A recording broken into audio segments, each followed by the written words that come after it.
Yes, Madam Chair, your recording has started. All right, this meeting of the Municipality of Anchorage Board of Ethics is hereby called to order. Madam Clerk, would you take the roll?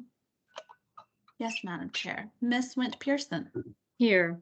Ms. Pallison, Here. Mr. Goodstein, Here. Mr. Kelly. Here. Madam Chair, you have a quorum. Thank you, Madam Clerk.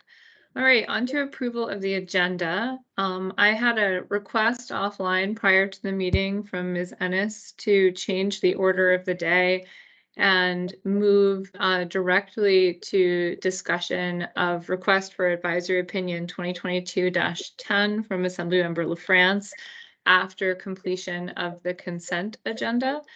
I see no reason why we couldn't do that based on the fact that we have no other guests coming to address items 6A or 6B on the agenda, but I would leave it to the board. And I also see that Dee isn't with us, so I imagine we'd have to get a message to her I don't know if she's waiting for some kind of update from us as to timing, but it would open to the board whether you'd consider that change in the order of the day.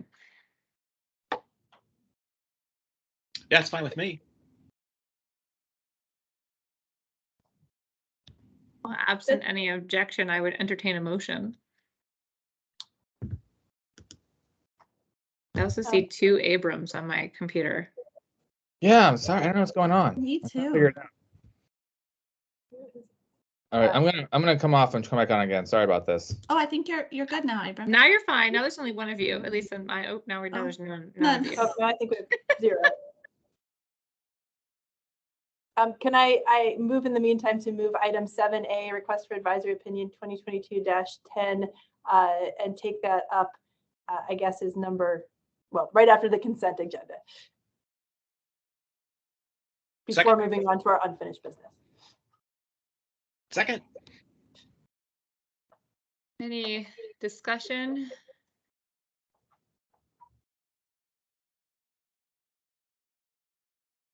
So, Madam Chair, might I clarify, is that a motion to approve the agenda with the change to take up 2022-10 after consent? It is. Thank you. Okay, and I have a second from Terry. No discussion. So all in favor of approving the agenda with that change to the order of operations, say aye. Aye. Aye. Aye. All right, that's approved. So we will move first to the consent agenda and then on to request for advisory opinion 2022-10. I just emailed Dee, but I don't know if anyone has, I guess I can text her too. I'll text her as well. Just 1 second, I'll text her now so she knows that she is.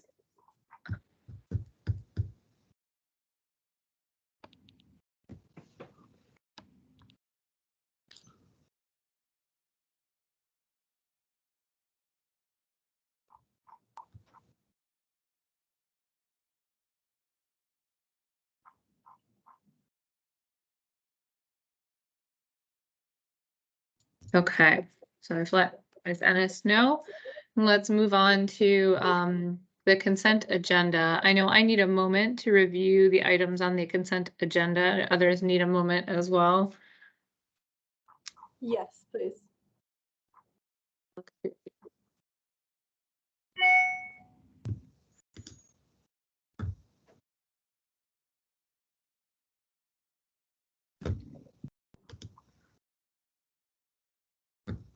Oh, actually, I apologize. I've missed over approval of minutes of the previous meeting. Let's address that before we go on to the consent agenda.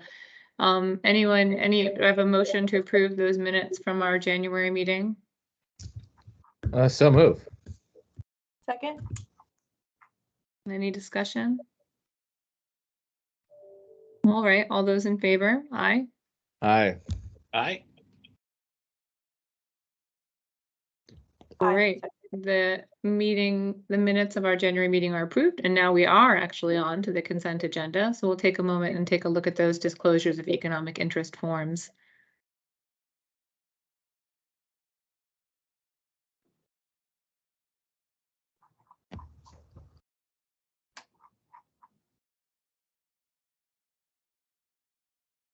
Madam Chair, Yes, Madam Clerk. May I just make a note about Ms. Zolotel's disclosures? You'll see one that's as amended. She resubmitted those after her meeting with the board last month, and then the ones following it are new disclosures. Perfect. Okay. Thank you. That's very helpful to know. I'm on. ID. Heidi. Here, I'll show a quick picture of me before I get off. Hi.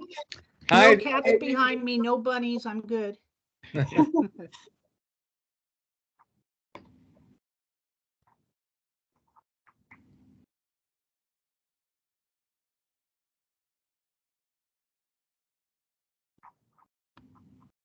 Vicky, what I thought might be helpful if you all, if we pull up the actual draft and then I'll run Steve, through could the you just points give us with a you. minute? We're reading the consent agenda items right Oh, now. I'm sorry. We'll turn I'm to you just sorry. Okay. momentarily. Sorry, yeah, Okay. we're in the midst of, we're taking a moment for the board to finish reviewing the conflict of interest forms, and then we'll approve it, and then we'll be on to you. Apologize if Okay. I didn't communicate that clearly. I'm looking at disclosure from, I think it's Brandy Pennington. It's on page 15 of our packet. I think she didn't complete it. I don't see who she is. She said, I am making this disclosure as a, she checked the bottom, but not the Right. top. Just a second, I'm scrolling ahead. All right, we've got Sam Laffey. Lighting board, nothing. Randy Pennington, okay. Oh, yeah, Yeah, we don't know what she is. Well, I think that one we probably need to kick back per our standard practice. We need a completed form. Yep. Meg.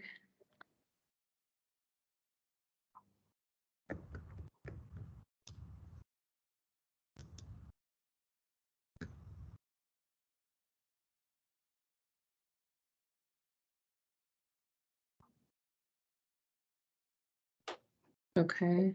okay.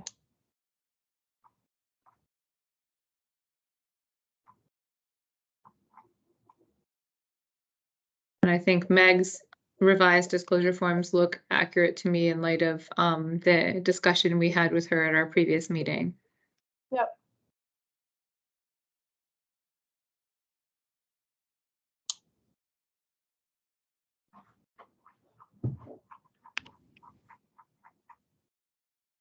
Yep.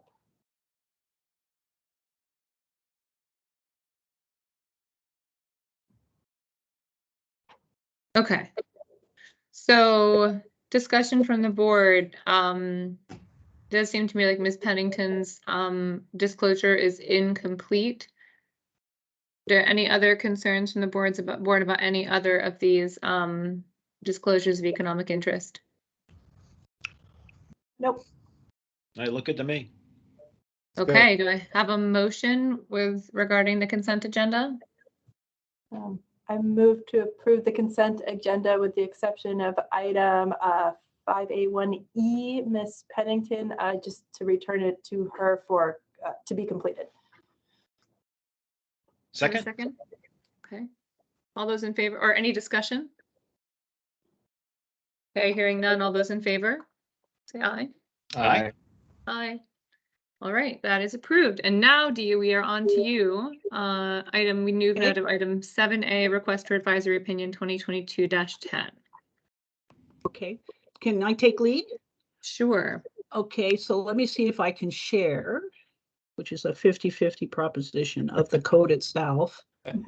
Oh, it might work. Okay, here. Hold on a second. I didn't do the share button.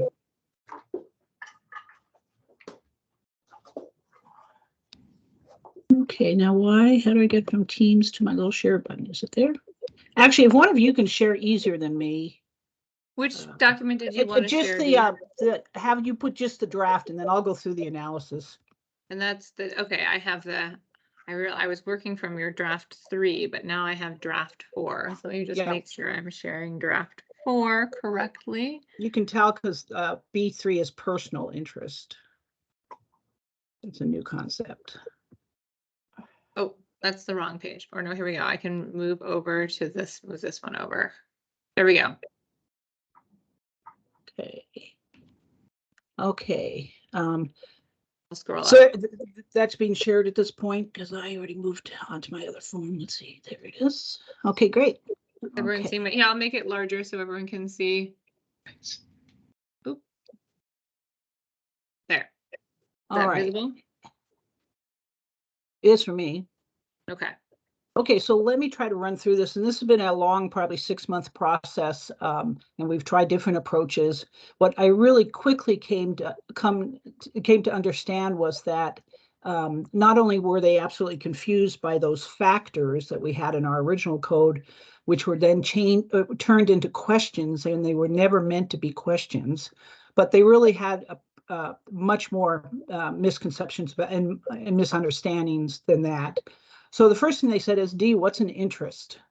So, but the first thing I did was I defined interest here, and I defined it with respect to roles because that's easy to understand. So the role of a public servant as a public servant in official action versus role of public servant as a veteran, member of a board, employee, blah, blah, blah. Easy to understand. And by the way, I've been through 2 meetings with this, with the ethics and elections group, and then 1 work session.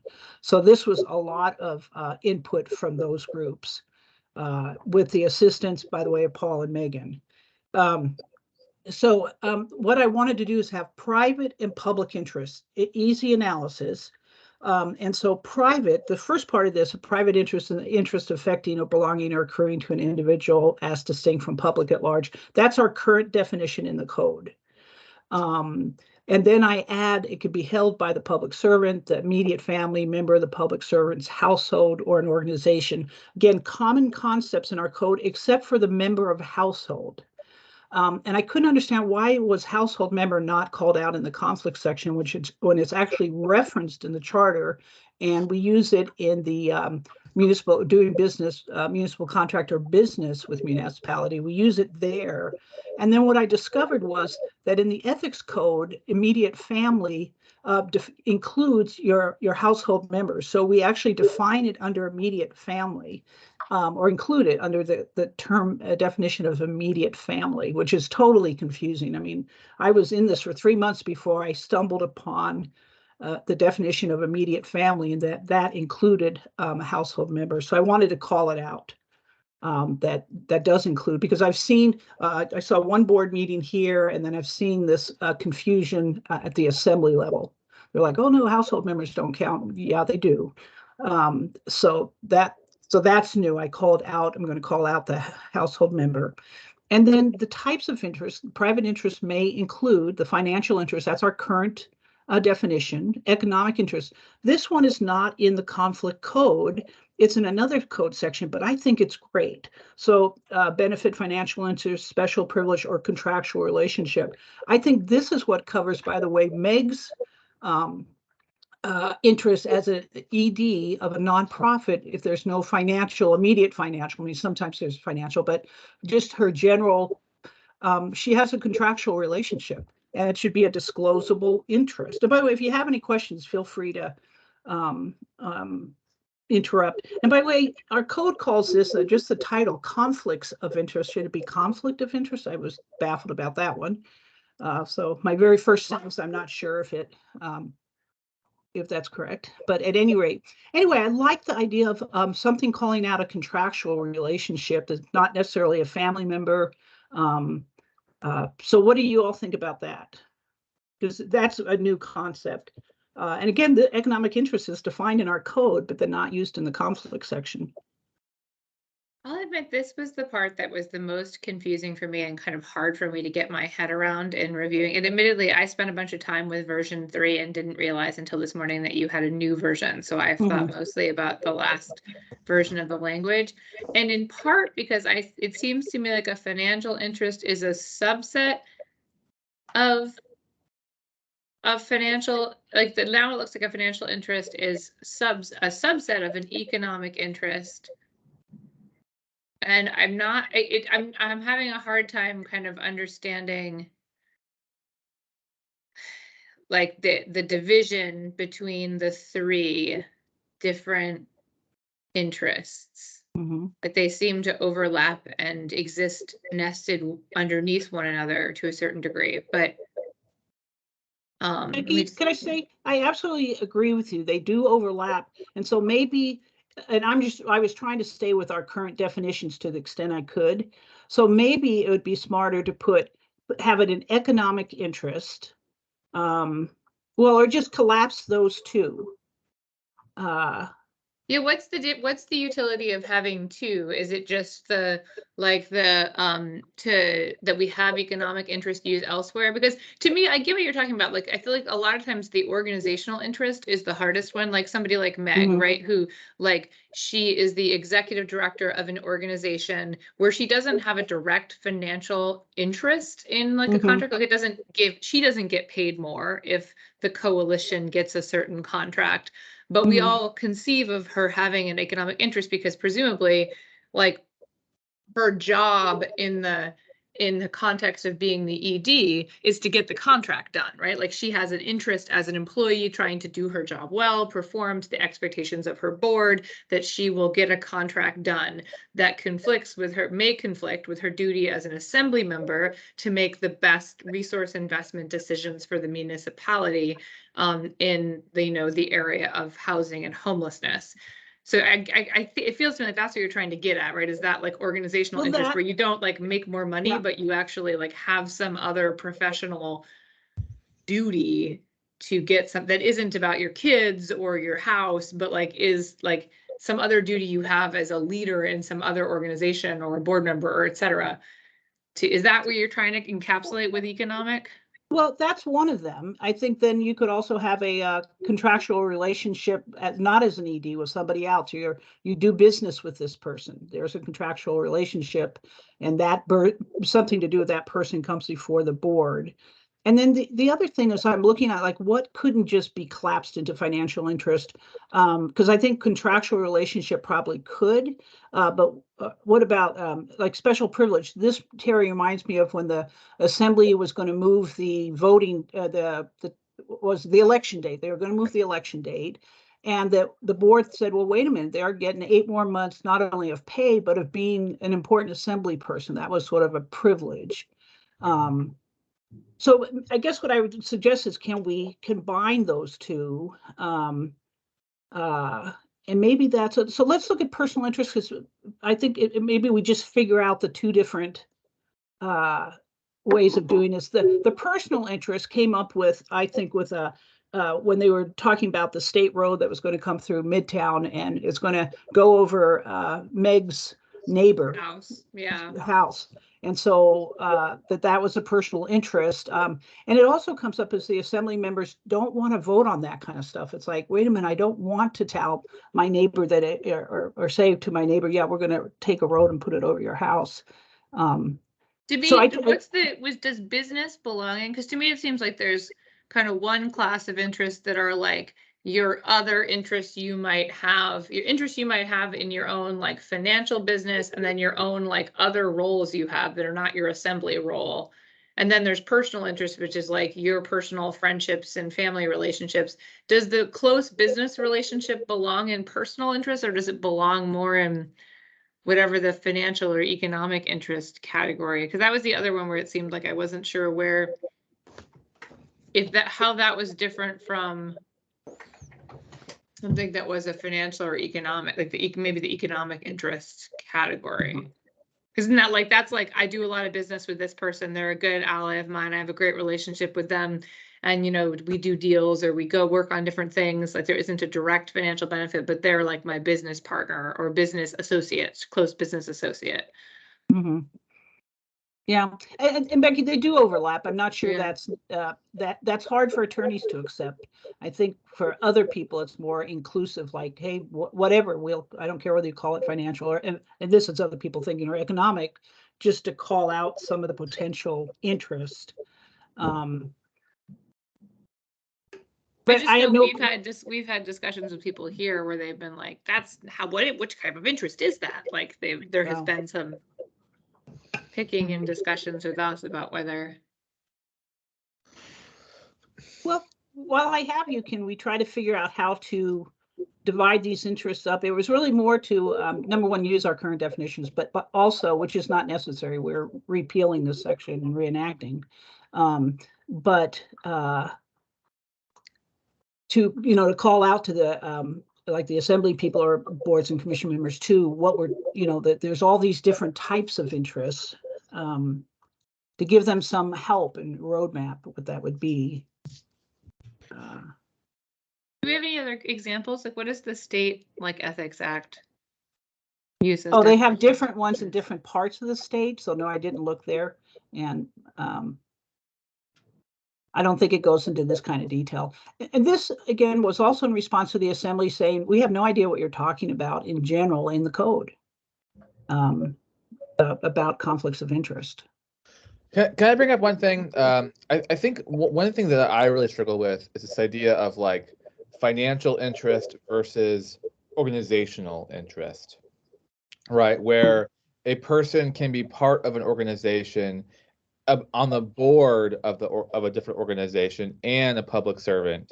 And I often struggle with, even there's no like direct money, but like, a person who's on a board of anything is fiscally responsible for that board.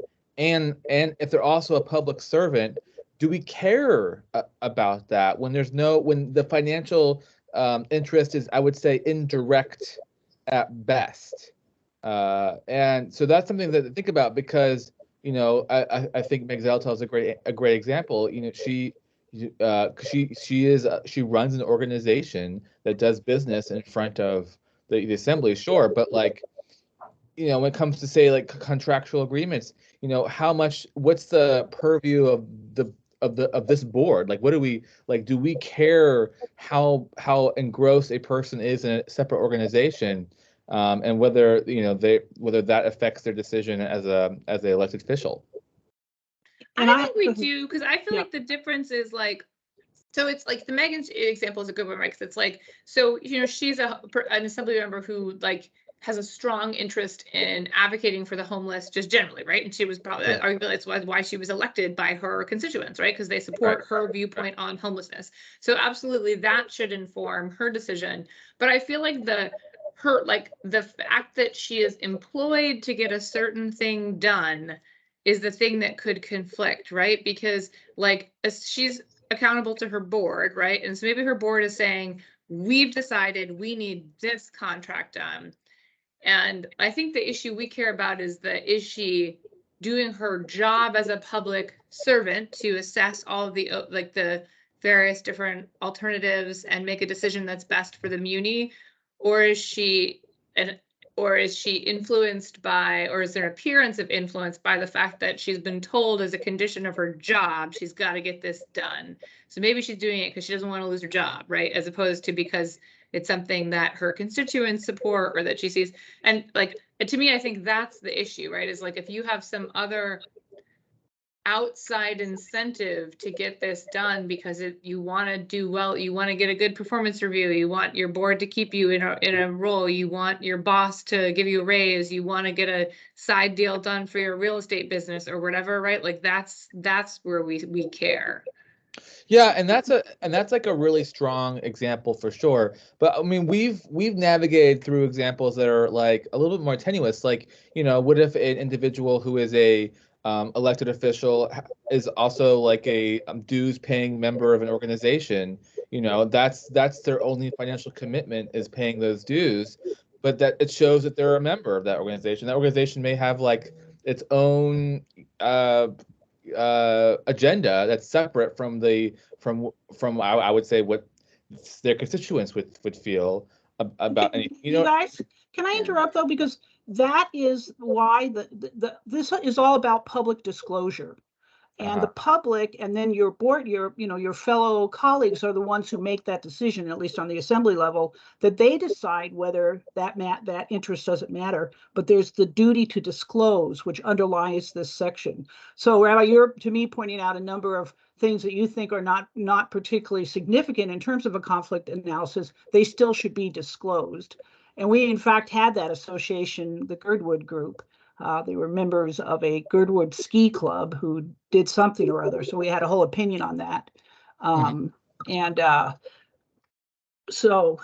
Anyway, but so the whole issue is disclosure. It's not what you or I think about whether it's a significant interest or not. It's what the public gets to hear it. Right. And then I hear what you're saying, Dee, but you know, this document outlines when when a public official should feel the need to disclose, right? Right? Isn't that part we're trying to empower elected officials to say, here's a document that says, okay, you know, you have a membership to this organization, which could mean conflict of interest. That means by looking at this document, you suddenly feel empowered to know that you are disclosing. Is that what that's what we're going for, right, Dee? Well, I was going to say, Terry, you need to jump in here and help me out. This is like Terry's thing, and he's being silent. Yeah, it's supposed to be somewhat of a roadmap, but I think it's more, I mean, we carefully avoided the word membership in an association just for that reason. I see where you're coming from, G, because it's like a GERB example is on point, right? Like I think my sense is we want a code provision that helps guide boards and commissions to the decision that probably being a member of the ski association isn't a substantial conflict that merits recusal. You probably still should disclose it so that there's transparency in the public process and no one thinks you're like a secret shill for the ski organization undermining the public process. But you probably do need to recuse yourself if your paid position is to be the head of the ski association and your job, your board has charged you with the mission of getting more ski trails done. There you may have an interest that is substantial that makes it impossible for you to participate in a process like a vote on ski trails. But right? I mean, yeah. The goal is that we don't decide that, they do, right? Yeah, exactly. She or he discloses that they're not a shill for, but they do run a ski organization. And then they decide whether that person, whether the interest is substantial. But we want to try and create a framework in this code section that hopefully doesn't exclude public servants from the process, where it's something that's more like I pay dues, and does exclude them when it's more like I'm paid to get this done, right? Yeah. Isn't that what we're trying? We're trying to create a framework that does that. That makes sense to me. Yes. And can I just jump in here? I don't know, is to leave financial interest, but in economic interest, take economic interest out. The benefits already, I mean, benefits are benefits. Financial interest is in financial interest. Whether we put contractual relationship, maybe in financial interest, put special privilege under personal. I mean, so we just have financial and personal, like take out the pieces of economic benefit because they're the ones that really overlap. I think that's fine. I think it would just be helpful, at least based on the questions I've heard from assembly members. I think it would be helpful to help them figure out which category of interest is it when you're talking about these things like I pay dues to the Nordic Ski Association, or as part of my job, I would do a lot of work with this person, but I don't get money out of it directly. Like, is that because I think we want to make sure that is captured as a source of a conflict of interest and is expressly either a financial interest or a personal interest in the language of the code. Well, so I think like personal privilege, a special privilege could come down to personal interest. Right. And in economic, we eliminate that whole line because first we already covered. So contractual relationship, I like calling that out. Where should we put that? In financial interest, I would assume. Yeah, I would. I mean, Dee, I like the language. What I like about the financial interest language is I find that very intuitive, the idea that there is the receipt or expectation of a benefit. Mm-hmm. And I think I'd like to kind of see that percolate through all three of these, or all two of them, right? I'd like to see them all start out that way. And I'd like to see the idea of expectation of a benefit in the interest section. The benefit doesn't appear in the definition of interest. And so you might think about it as sort of like, what is an interest? That I have an expectation of some sort of benefit regarding finances, regarding the development of a personal relationship, regarding personal prestige or privilege, regarding family relationships, regarding personal relationship, and so I think when we're trying to explain this to people, often using that metaphor of think about the downstream effect. Is there a downstream effect where you're going to benefit from this, or you could expect to be benefiting from this? I like that language, and I'd like to, it'd be nice to have that be kind of like uniform, however many categories that we're going to have, that we begin by saying it's the expectation of benefit. Benefit regarding what? Well, usually we think about it in terms of financial benefit. but it doesn't have to be financial benefit. It can be other sorts of benefits, goods that people want, right? Whether that's political goods or, in terms of like their activism in terms of a political campaign or something like that. We've had cases like that in the past. Or it could be power, like as we saw with the assembly wanting to extend its term. Or it could be personal relationships. So there's a variety, or the fulfillment of fiduciary duties, right? I mean, so there's a variety of goods that people would expect to have a benefit from. That's their interest. And then the goods can be several different types. Well, a couple things, Terry, I have to keep the interest definition simple and just tell you they understood roles. And when I did a whole bunch of research on trying to find other codes and stuff, interest can vary from this one-liner like this to pages and pages and pages, like medical and legal, oh my goodness, at lawyers. So that has to just be simple, and they understood roles but Okay. could we do what you're talking about? That's the one part of the definition I don't understand. I don't understand why the obligation, duty, or goal is associated with a particular role of the public servant. Isn't it just an interest, a commitment, obligation, duty, or goal held by an individual? Well, but they really understand the role analysis. I admit I don't either. But So individual what has- is the role analysis? Well, again, their role as their public roles as the head of a board, as a sibling, whatever. But if that's that confusing to you guys, because I was going to say, Terry, we could put maybe what you're talking about, that at the end of this first big paragraph, private interest may include the receipt or expectation of the following or something. Well, no, I'm thinking about that way, so it seems like what you're saying is a personal interest is an interest held by a public servant in another role in their life, basically is what you're saying, right? Is an interest Right, held by right. an individual who holds public office, but not in their role as a public servant, in any other role they hold, any Right, other role right. that they fulfill, right? Their role as mother, husband, like employee, HOA president, right? Right, Is that what right. you're trying to say? Yes. Okay. Okay. So maybe call it social role, a particular social role of the public, because the way it sounds like you're defining interest in light of an interest that a public servant has qua public servant. And what we're getting at is the exact opposite, that the interests that worry us the most are the interests that they have not in their role as public servants, but in their role as private citizens. Well, would you say is a personal commitment, obligation, duty associated?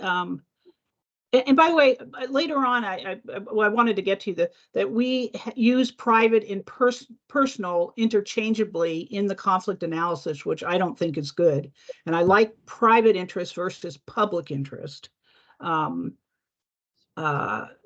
So could it be Yeah, an well, interest is a private commitment, or I guess personal sounds better there. Yeah, could we call it like a personal role or a private role then, or something? Because it seems like it's the role. Oh, okay, I'd that like would to see work. that modified, because Yeah. it is now, it sounds like it's the role of the public servant, but that's not the role. We're worried about different roles that they Yeah. have. No, that would work.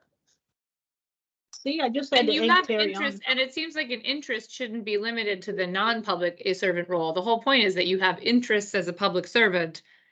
Right. That might conflict with interests you hold in a different role, right? Like, I was wondering, Dee, I understand the role analysis and I like it. I thought the role analysis was clearer. I know we're not there yet in D, where we redefine conflict of interest, which I really like. A conflict of interest is a conflict between the private interest of a public servant and the official responsibilities of the public servant. Why don't we just make it simple? It's a conflict between the private interests of a public servant and the official interests of the public servant in their role. Like and then interest could just be commitment, obligation, duty, or goal, period. And then the role analysis comes in the conflict analysis, because does that make sense? No. I'm Yeah, confused. that makes sense to me.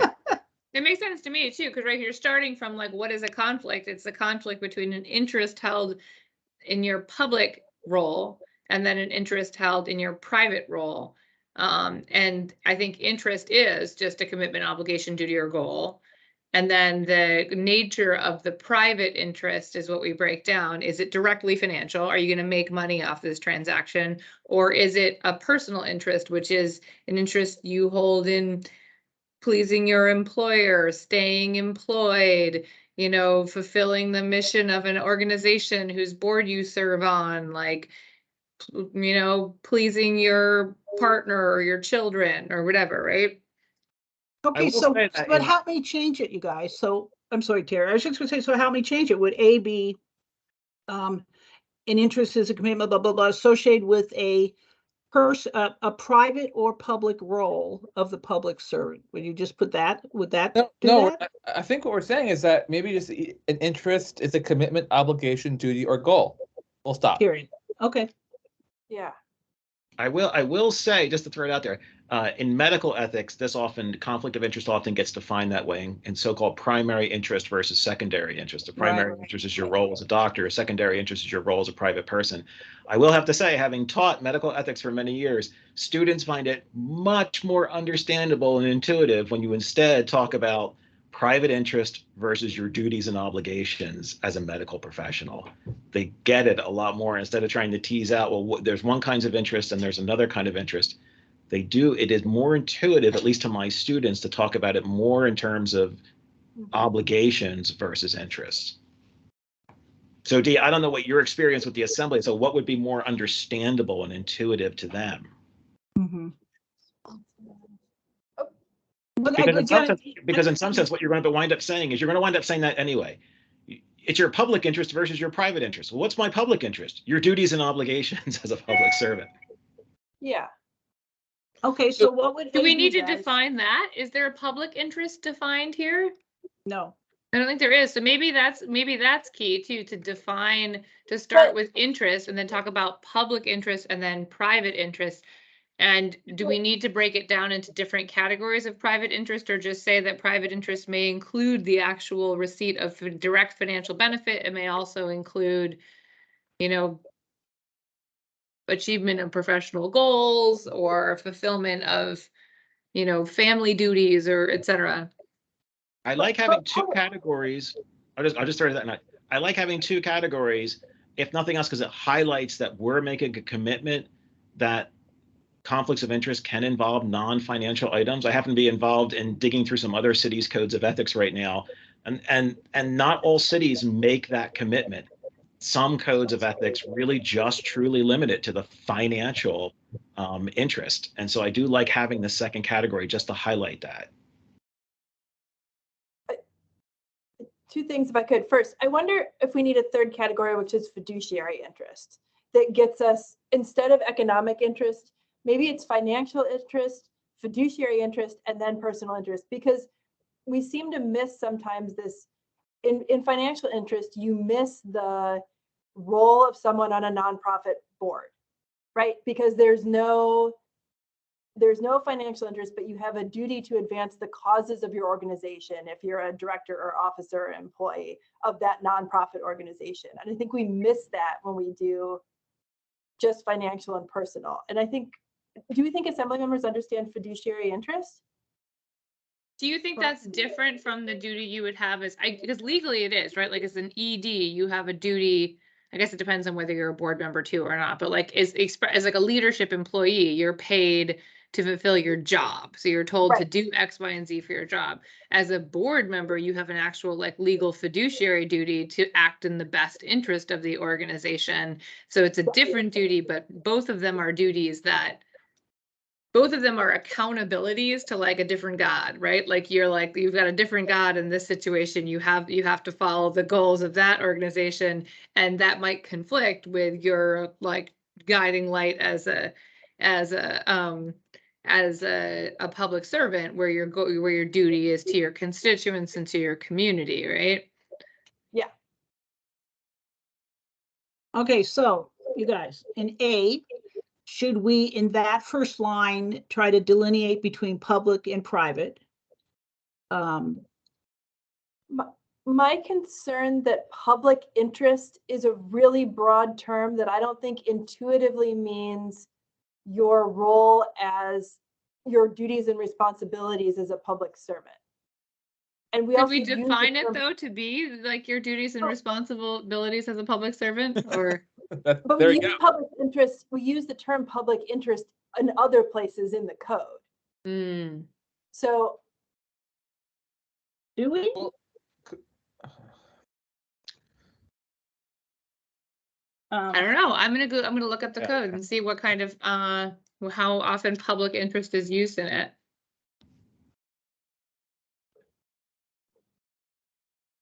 So public duties and responsibilities of public servant. because and there may be a conflict between your private interest and the public interest that is not a conflict with your particular official role. Like that's too broad. What if we Like, defined it as official interest? yeah, Official, as in like a public official has official interest in the public. I say stick with duties and responsibilities. It's I like it. That's it's in interest. It's your personal interest, personal or private interest versus official Okay. duties and responsibilities. Because I That's think the way- right, public interest is a pretty broad category, and actually, and a fairly common defense that people make when they have conflicts of interest is that the pursuit and priority of my personal interest will ultimately benefit the public. So I'm not actually in any sort of conflict, even though I'm engaging in nepotism or even though I'm engaging in things that would clearly violate parts of the ethics code. My child was the best qualified for this role, leading the municipal department. Right. So Interesting. that means in A. I don't know what that means in A. I So would we would- replace an A. I would just replace particular with private or personal. I thought I was just putting a period after goal. I would just put a period because you have interests as like you have interests in every role. Like you just like the whole idea is we're saying your private interest is conflicting with, and I guess we're not characterizing it as a public interest. We'll characterize it as your official duties. But I still think interest is just a commitment, obligation, duty, or goal. Okay, so period. So then B, would we then put public interest would be the first? Well, this is what everyone's concerned about. It sounds like people don't like the word public interest, so we would need to define, we would need to use different why do- terminology. why do we need to define? I don't think we need to define public interest. We have that idea in the conflict of interest provision. A conflict of interest is a conflict between the private interest of a public servant and the official responsibilities of the public Okay. servant. Like, I think we've got it. I don't think we need to define public. Okay, that makes sense. To me. Terry, you see I put in a position of trust for you. I did. Thank you. I appreciate that. Okay, so period after goal, then private interest. I wonder if we need to divide them at all. And just say private interest may include the receipt or expectation of the receipt of pecuniary benefit, comma, special privilege, comma, contractual relationship, comma, or I don't know what you'd say, or personal interest, or an interest involving relationships with family members or close, blah, blah, blah. If we I just, think that's right. I think dividing them up causes more confusion than is necessary. Like, I don't really care if Okay. it's a financial or personal interest. I just, okay. yeah. I think we do in one instance. So right now, the way the code is, you as a person only have you only have an organizational financial interest. Your only organizational interest is financial, not personal. So I think we need to make a distinction. You don't have a personal interest because someone else on your board knows your neighbor. Your personal interest is only yours. Like, versus your financial and fiduciary interest might be the financial and fiduciary interests of an organization if you are a director, officer, employee of that organization. Right? well, personal interest, so again, Meg's neighbor whose property is going to be condemned when they put the state road through. Right. So, But we don't care about Meg's sister's neighbor. Oh, But okay, we that's might true. care about Meg's sister's financial interest. We don't care about Meg's sister's personal relationships, but we do care about Meg's sister's financial, right? Isn't that the way the code is now? That's true, right? I'm Because not sure. I didn't right think we now, did. I thought we cared about Meg's husband's financial interest because he's part of the same household, but I didn't think we cared about like Meg's sister's financial interest. Maybe we did to the extent of disclosure, like if it was like we're awarding a contract to this developer and Meg says my sister owns that developer, right? Like that, I think we do care about that. Immediate family, and that's in the yeah. charter. And I No. think, and I think we probably care about that with respect to other interests too, right? Like if it's like we're giving a job to someone or we're giving a contract to an organization, my sister is the executive director of this organization. We care about that too, right? Even though she doesn't directly get money herself, her organization does. I mean, the way the code is right now, right, we have it separated out into,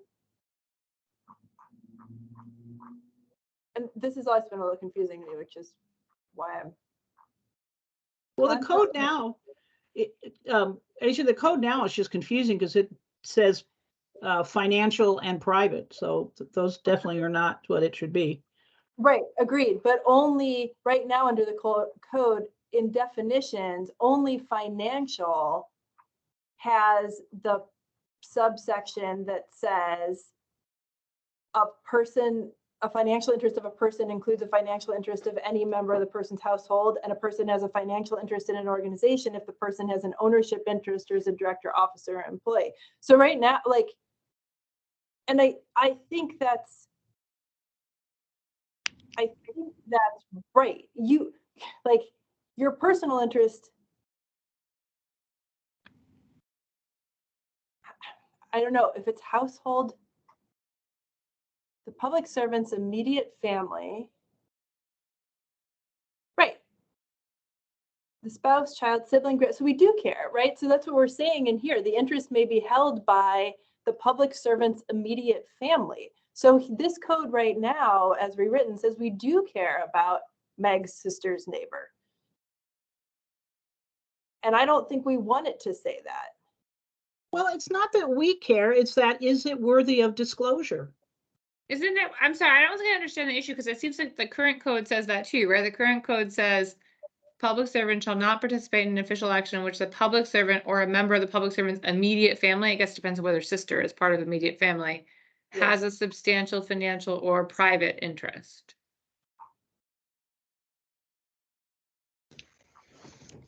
You know what? So first of all, like immediate family is probably not long lost sister, you know, or a no you know what I mean? Like immediate family changes depending on how that person feels about their own family. So I mean, like no, it's defined. Sorry to interrupt you, Rabbi. It's defined immediate family in this code. Is it defined as how? It's spouse, child, including stepchild, adoptive child, parent, sibling, grandparent, aunt, or uncle. Okay.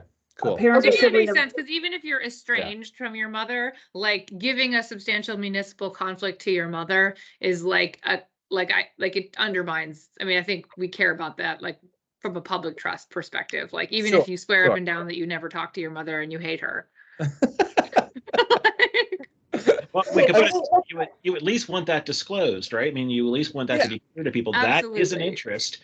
Maybe the relationship turns out to be so attenuated we don't think it's substantial, but it is an interest. Why? Because there's an expected or a potential benefit to the promotion of a personal relationship. So then why parse it then? What if we just said, can you go back up to that private or personal, like what if we just said an interest involving relationships, right? Because like essentially even Meg Zaltel's neighbor, it actually wouldn't fit in the definition number 3, right? The neighbor is not a family member, not a close business or a political relationship, right? So like that wouldn't count under this.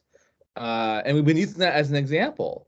So if we just say an interest involving relationships, maybe that will help boards and elected officials try to, parse out, okay, so, you know, is there a conflict here? Let's talk about for just a moment, the relationship. The only thing I was thinking about that earlier too, the only thing about it is that some of these cases, and this might be clunky, I almost wonder what we're trying to get at. The reason why I like to have two categories here is that what I like to emphasize to people is that there are economic interests that can be a conflict, and there can be non-economic interests that could also be a conflict. And they could include things like relationships, but the other one that I would include there would be power. I think that what was going on when the assembly wanted to vote on extending their own terms by 8 months. Yeah, they got some more money, they got some more salary for it, but they were basically unilaterally giving themselves more power. And that was the offending interest. That was the interest that was in conflict. It wasn't so much the economics, it was some other good, some other benefit that they were expecting.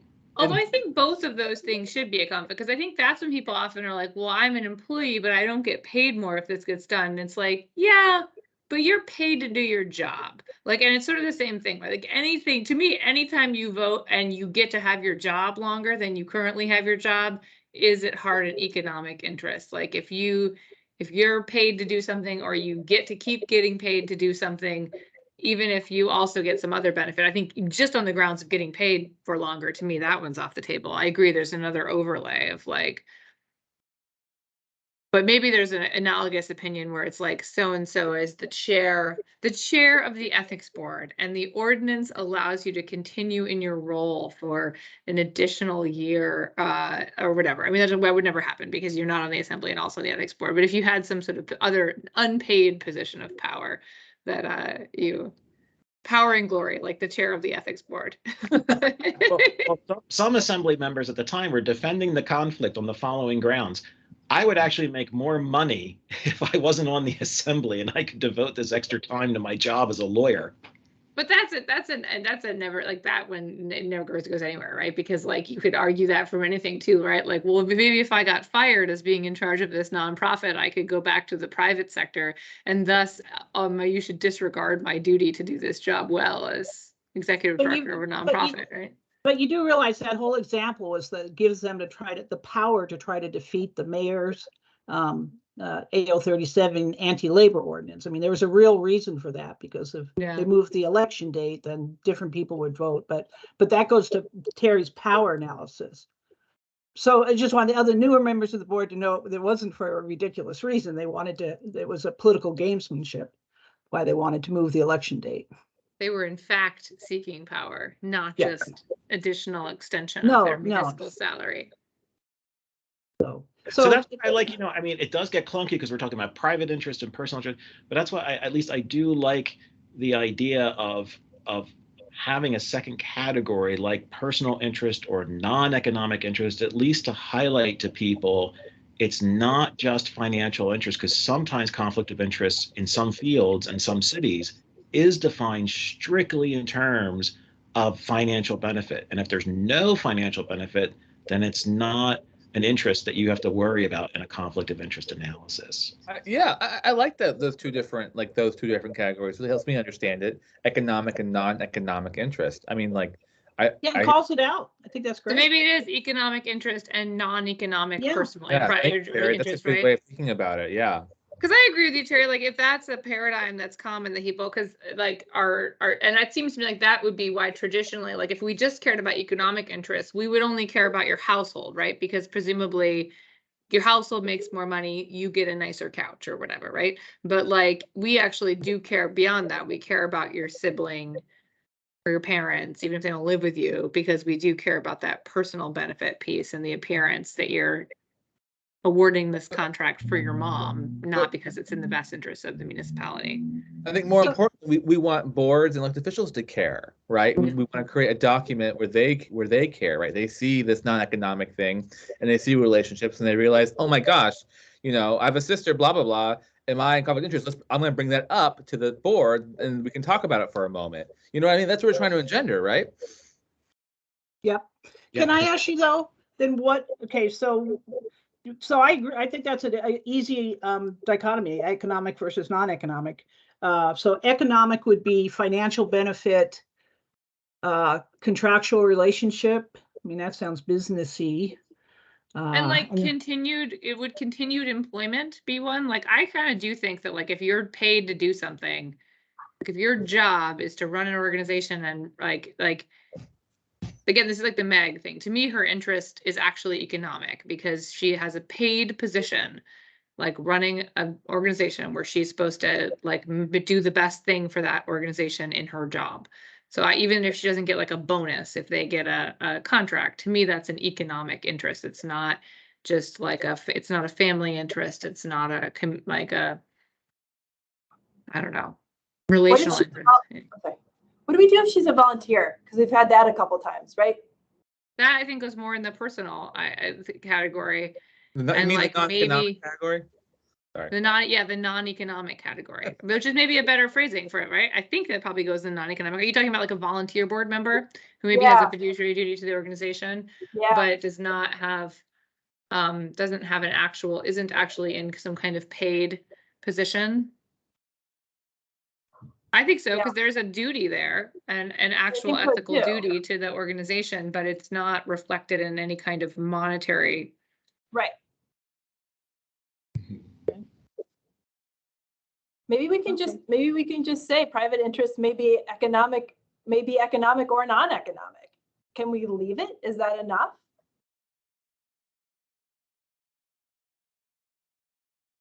I think Well, it's like- useful to provide examples and to divide and probably elsewhere in the code, we don't need to necessarily divide, but I think for Terry's reason, the two categories are useful. I mean, I think what we're trying to do is anticipate the problems people will have when they're trying to disclose, right? So like ideally we want to like figure out, is this clear for them? So that when if they are thinking they need to disclose, they can look at this document and think, okay, I need to disclose, obviously, or not, or like, no, what my thing, that's the goal, right? So, the question is it written in a way where, the non-lawyer like myself can look at this and say to myself, like, yes, I understand what this document is saying, and I can now make a reasonable choice based off of this document. Yeah. So, I mean, economic, I mean, is it anything more than financial? I mean, do we say may include economic? What about contractual? I thought that was a good one. Could And that be? Well, fiduciary- to me, it is because I think one of the ones people come up with repeatedly is, well, I don't get paid more if this Right. gets done. And it's like, but you're paid to work for this organization. So to me, that's an economic interest that is more than the financial definition, because you aren't going to get a direct pecuniary benefit if your organization gets a grant. Yeah, but at the same time, you're paid to get the grant, like, Right. among other responsibilities, right? Like, to me, that's the difference. Like, there's other things that go into economic that are not a direct, like, this happens and then I get more or less money relationship. Well, so I don't think what I have here provides really decent examples anyway, to the extent we want to use examples versus something simple like economic or, well, economic, I to me, that seems sort of intuitive, or non-economic, and something where we sort of define that, non-economic, including special privileges, contractual relationships, and personal relationships, something like that. Yeah, that in my class I call it the P's: profit, prestige, privilege, personal relationship, and power. Those are the goods that create. One more time. Sorry, profit. And Was it power is different than prestige. personal relationships and power. The 5 P's. The 5 P's. I'm never gonna remember that, Terry. I have to write that down somewhere. Evil. I just did. Okay. But I do, Becky, if in non-economic, I sort of list some things, and I'm thinking of a sentence with commas more than bullet points or anything. So economic and do we need to define economic more? Economic and non-economic, but the non-economic such as, or something, some transitional phrase to the special privileges, contractual relationship. Do we maybe put fiduciary duties in there? I would. And I would. That Okay, one comes up over and over again. I don't know if people would understand it, but we've had numerous cases where it was the fiduciary duty that was the key interest that we zeroed in on. Yeah. And okay. that's the crux of the board member, which is always something, a challenge people have, like, why does it matter that I'm on the board? And it's like, well, you have a duty as a board member, which may conflict with your, Okay, so let's put that in, but, so I'm looking at some of Terry's words. I'd rather avoid profit. I think that's pecuniary benefit or something. I just did that for the alliteration. Yeah. prestige is a great one though. I always think, it makes me think of that like magic movie, remember, where he's like, Oh, the The Prestige. prestige. Yes. Yeah. You know, now to me, that's messy to throw a word like that into this Yes, code. agreed. Yeah, But no, I so I'm gonna I take it like back it as out. a Okay. concept. I think it would be hard, it would be endlessly confusing, I think, to the assembly. Think Does about the this jokes impact they my would make. prestige?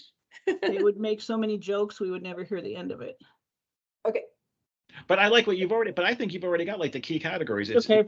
it would be things like family, business, and political relationships, right? I mean, like, so that Yeah. gets at your sort of like personal relationships one.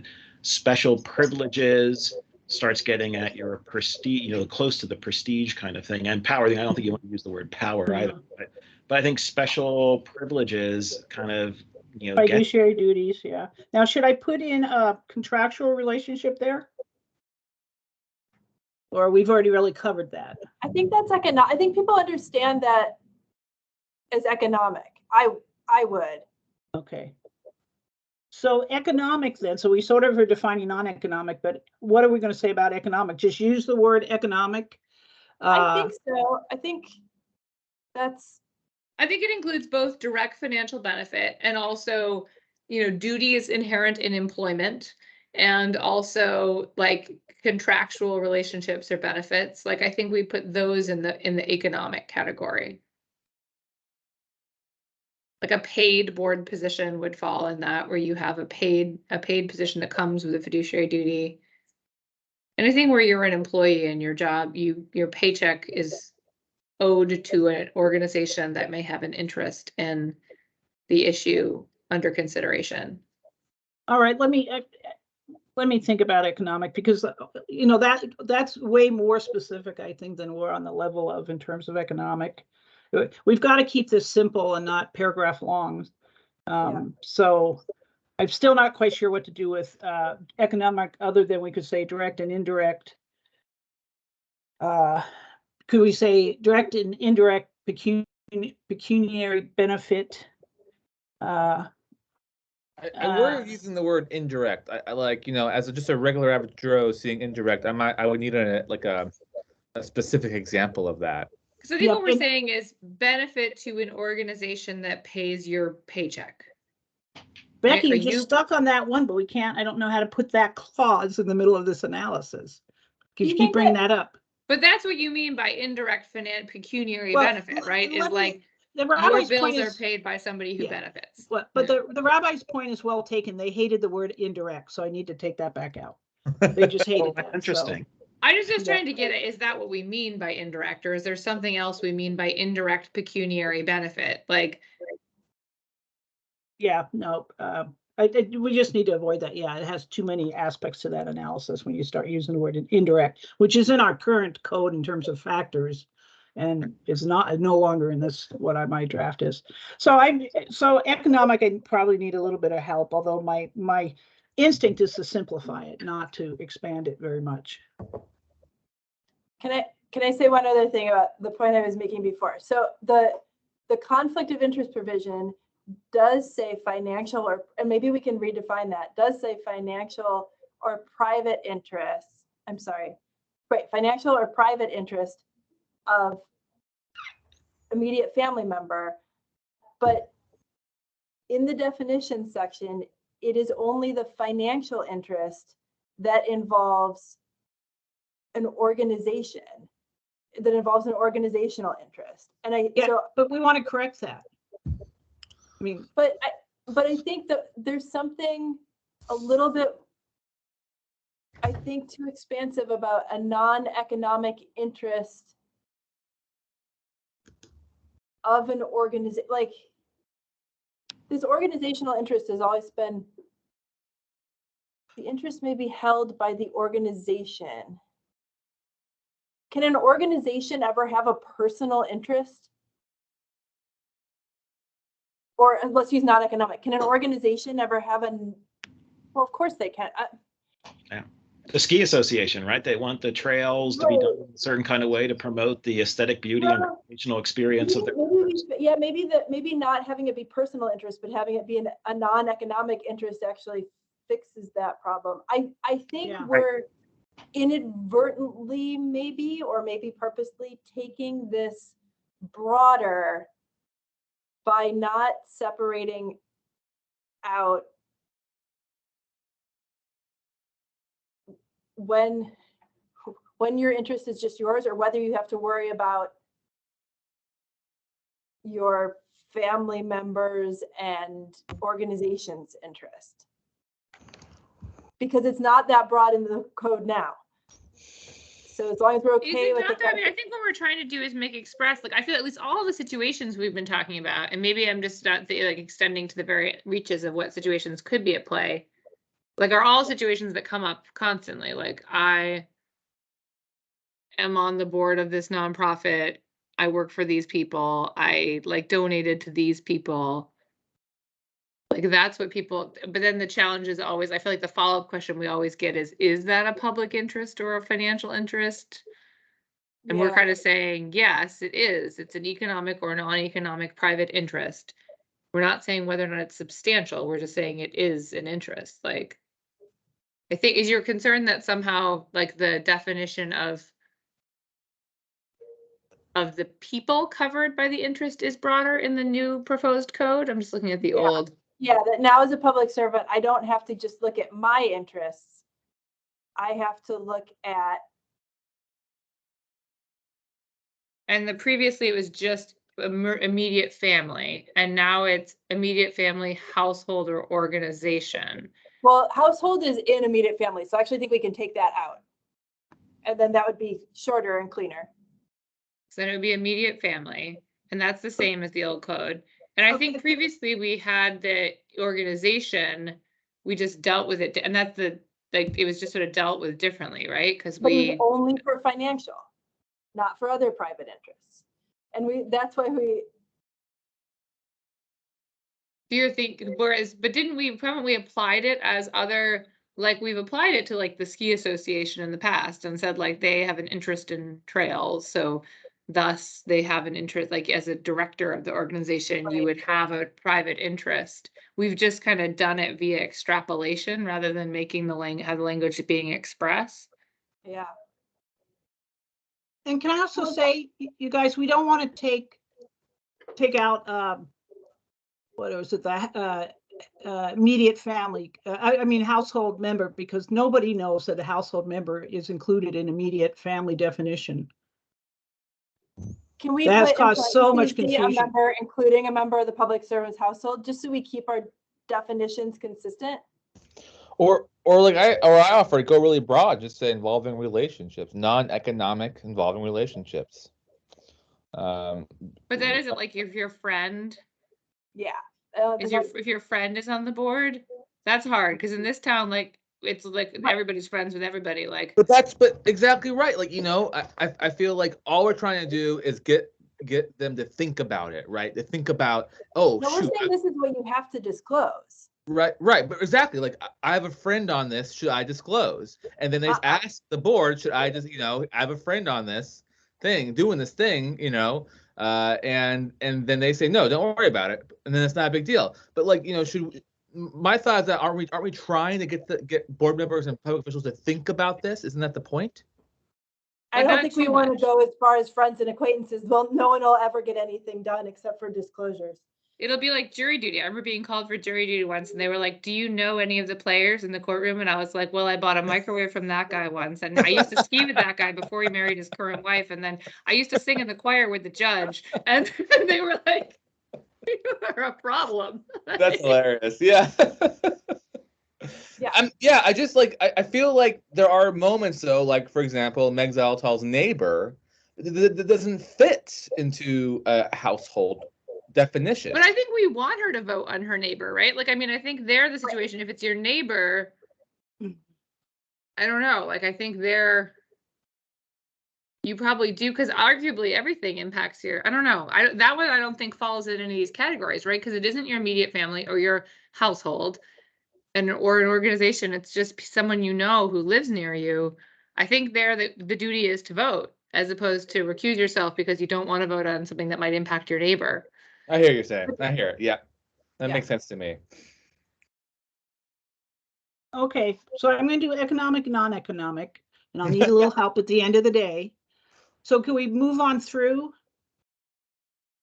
Yes, I okay. feel like the one last thing I would say is I like us saying what we mean too, right? Because I feel like there are a couple of things that have consistently come up. The reason I'm hung up on the I work for this organization one is because I feel like that one comes up a lot. The board comes up a lot. Like if we're trying to say something directly, I like us saying it in plain language that people. So Yeah. in the economic one, something about there would be including financial benefit,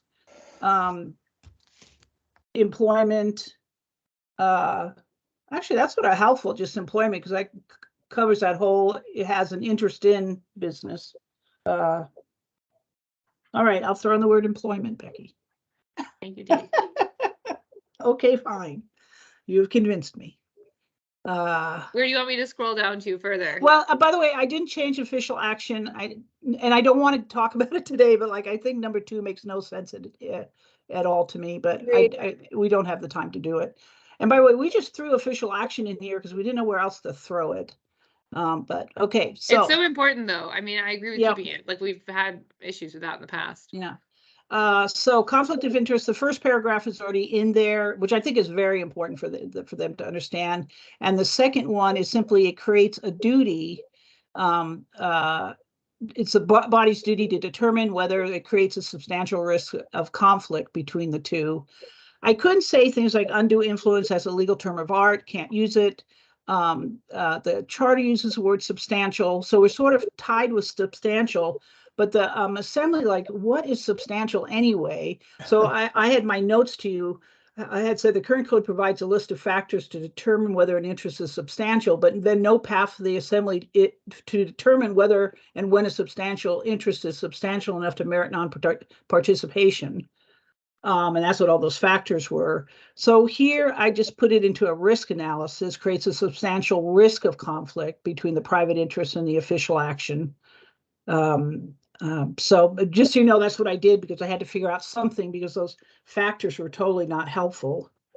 So it's a risk analysis. And again, attorneys would probably say undue influence, but I don't want to use a legal term of art.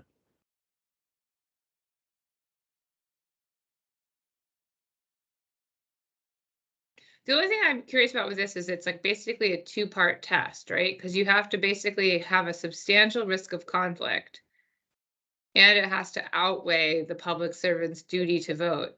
So is the idea with this language that you could have a really substantial conflict, but in the instance at hand, your duty to vote and participate could outweigh that and we'd still let you go forward even though you were awarding a contract to your daughter?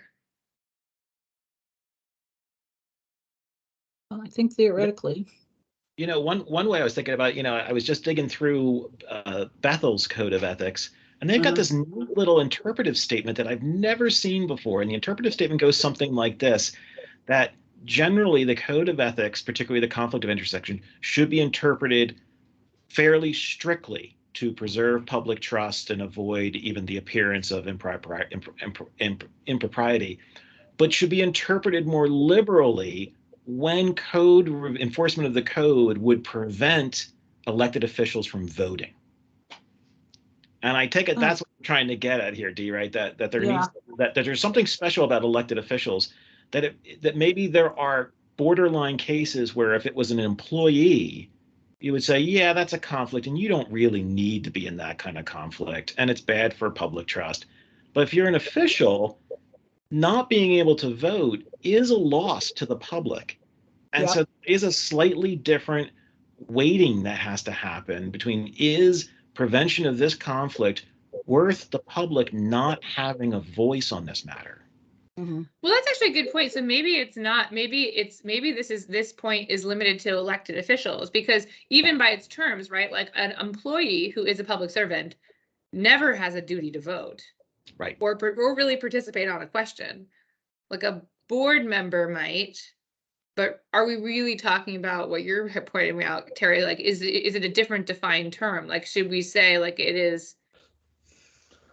I'd say elected officials, because there's a democratic government. These are the elected people who speak for the public. They haven't been appointed to vote for things. They're not employees. And when you prevent them from voting on something, constituents in this city lose their voice on the matter. Well, and also to that point, does this language even make sense unless we modify the defined term? Because it's not always the body's duty.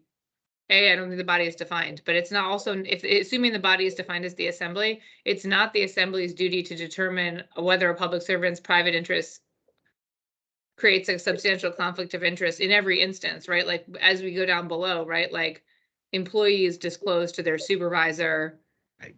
like I would disclose to you guys, like it's a different, this section seems like it may be actually intending to be limited to members of the assembly. I think so. I hadn't thought of that. Yeah, because the duty to vote is a different analysis. Yeah.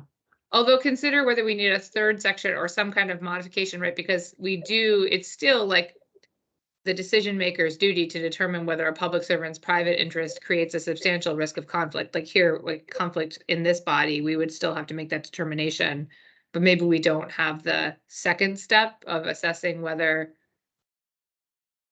Well, couldn't you Yeah. do this? You could do an A, sub little a that would say that it is the body's duty to determine whether they have a substantial risk of conflict.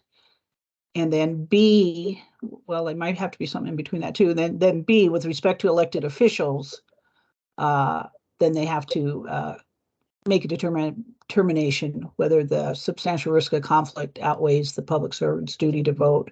So you could. My only feedback would be A, we need to decide if it just determines, because the only place where there's a body that makes a determination is either a board member or an elected official, like as in E1 here, right? Employees, their decision goes to their department director. So there it's the department director's duty to decide whether something's substantial or not. You only get a body if you're in a body. But doesn't that answer it? I mean, the body, oh, I see what you're saying. So we need a non-body part. Yeah, because it's still the duty of the decision maker to decide whether something is substantial, right? Like employees who have substantial conflicts are out of participation too. They just maybe don't have this nuance where their duty to participate outweighs their substantial conflict. Yeah, and even before that, do you think we should have the principle? I mean, like, why does substantiality even matter yet? And it seems to me that, like, maybe in D there, we could lay out our principle, right? I mean, like, why does substantiality matter? Because, and you might say something like, a prohibited conflict of interest is a conflict between a substantial private interest of the public servant and their official responsibilities of public, and then now it's like, okay, now substantial is the key term, and now you can start talking about, like, why does it matter that anyone's determining whether it's a substantial interest or not? So Terry, the way I would put it, because we often get confusion by talking about substantial conflict of interest and then substantial interests that trigger the substantial conflict of interest. Okay. I would put it as prohibited conflict of interest. Some conflicts are minor and inconsequential, and they're fine. Others are prohibited. Why are they prohibited? Because they involve substantial interests that are in conflict with your official duties. Okay, so now I see that. So prohibited, substantial, and they are prohibited because why? Because they are, say that one again. It's a prohibited conflict of interest because it involves a conflict between substantial private interest and one's official responsibilities as a public servant. Okay, that helps actually. We have two different things happening though, and this was like between the old code and the new code, and it's still in here. Is the conflict between the private interest and the official duties and responsibilities, or is it between the private interest and the official action? Because that's different. How? Well, I would say that the official action is the action context Yeah, But Yeah, I we think it's have- the conflict between your duties in the context of the official action, right? Like, okay, but don't we want, this is where we run into problems all the time about disclosure, right? So like, when you disclose in the context of an official action always or not? Yes, I think so. I'm sorry, I say your question again, Aisha. I don't think I heard exactly what you said. Do you only disclose in the context of an official action? Yeah, because you wouldn't like just go and disclose, like, you only have to disclose the fact that you're on the board of the ski club when the official action concerns the ski club, right? You don't go and disclose like every meeting, like, well, if anything comes up regarding skiing. Right, but we have in here, in the revision now, we have like employees shall disclose interest in a municipal contractor business with disclosure and reporting requirements as set forth in 100. Like there. But that's a special requirement. You have to file a form when you are an Right, employee, I right? That understand, says, but if we put it in this conflict of interest section, we get hung up all the time between about whether the private interest conflicts with like anything you might do in your role versus the official action that we're looking at in the specific complaint, right? We talk about this all the time. It becomes part of the problem. Are you saying employees don't have official action? No, I'm saying that right in the new definition right now of conflict of interest, it's a conflict between the private interest and the official responsibilities of a public servant. That could be a lot of things. Before, the conflict was between the private interest and official action, something that was actually happening. That's much narrower. are you looking at the old 115.060D? Yeah. Because we just didn't define a conflict of interest, right? We said a public servant shall not participate in an official action in which the public servant has a substantial financial or private interest. We just didn't define like what a conflict of interest is. It was basically like we just defined it we talked about conflict of interest in terms of its result as opposed to its very nature, right? Like we just said, you don't get to participate in official action where you have a conflict of interest. Now we've defined what a conflict of interest is and then said what you do with one, right? I'm just looking here. Disclose interest,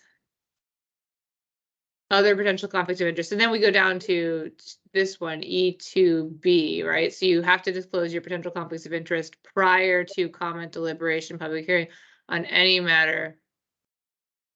Maybe it's in refinement of this language, right? Because you're saying, okay, so you have these conflicts. When do you have to disclose them? We say employees shall disclose. You're right. Do employees disclose when an official action comes their way, or do you disclose proactively? Right. It looks like in 2, we're saying you disclose in the context of an official action, but maybe that's not totally clear enough. Like, because we're only saying you disclose when there's something at hand that might trigger the conflict. Right. But maybe you're right that that's not clear enough in the language because you've revised it to not be. Well, I never liked the employees in this section anyway. I mean, it really seems like more elected officials and boards and commissions.